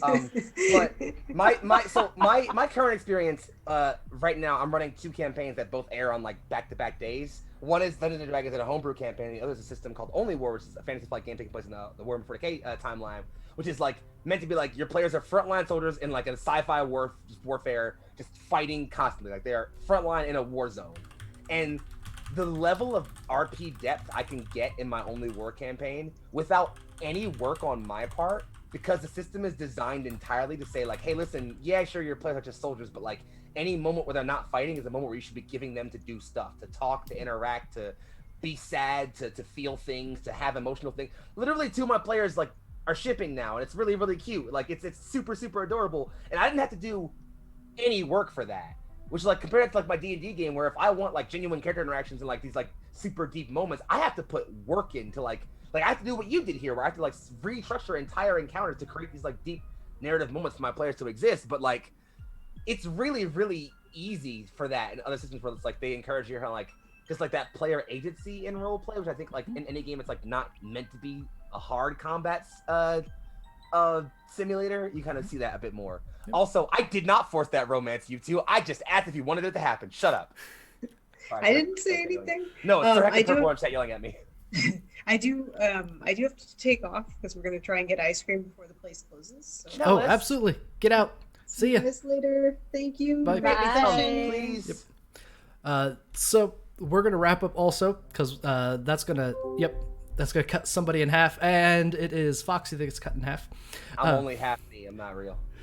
What was the other thought? Oh, but anyway, to give a little bit of credit to the module, there is the possibility of friendly interaction, but it's just not built that way, and that's kind of, I think, the thrust of a lot of what we've talked about tonight is it's taking players that are fantastic at improv and acting and interacting with story, like tonight. Rox, I absolutely loved at the end of that tunnel, that conversation between you and Azerus. About that, wanting to live, you want people to remember your name, to know you after, and just the perfect pin on it to misunderstand what he meant about tail. It was such a perfect Neo understanding of what Azerus said that I absolutely adore about that character. Thank you. I mean, it was perfectly played off, a perfect decision, and Azerus didn't pick up on it at all. I mean, it was great. Yeah, it was so great because like I picked on it, but I'm like, I don't think Azerus is smart enough to pick up on that right now. I think he just assumed you're confused a bit and just let you have it. So yeah, I love that. That was super great. Yep. So we are coming up on 10 till midnight. Is there anything else that anyone wants to bring up before we go onward? Just great sesh. I don't know. Good session. That was Thank you, a chat. wonderful session. Yes, Thank you, Chad. Chad. I want to know what the sword thing's going on. I want to know what's that about. I'm so excited for you to get that. Yeah, I have Wielding. questions. I have questions about that. We'll talk. Yep, absolutely. There was a whole bunch of lore. I hope that it came across in a digestible way, and I tried to copy and paste the bits into our group chat. I appreciate that so much because I have auditory processing issues, so having it in text and I pinned it immediately, that is going to be really good for us. I need to do that more as a DM, like copying and pasting my text thank questions you. into chat. I need to do that more. for doing Thank you for doing that. Yeah, That's it's a good call. something I remember that you said from the Darkest Night campaign, so I wanted to make sure that I got it as I was going through and put it on there. See? So Exactly what we're talking about. thank you, everyone, for joining us this evening. We will be back in 2 weeks with a guest as Nif goes away for just a tiny bit. I'm leaving. I'm moving, y'all. I'll be in a new place when I come back. Woo! So until we see you again, thank you so much for stopping by. And until then, be good. Bye-bye.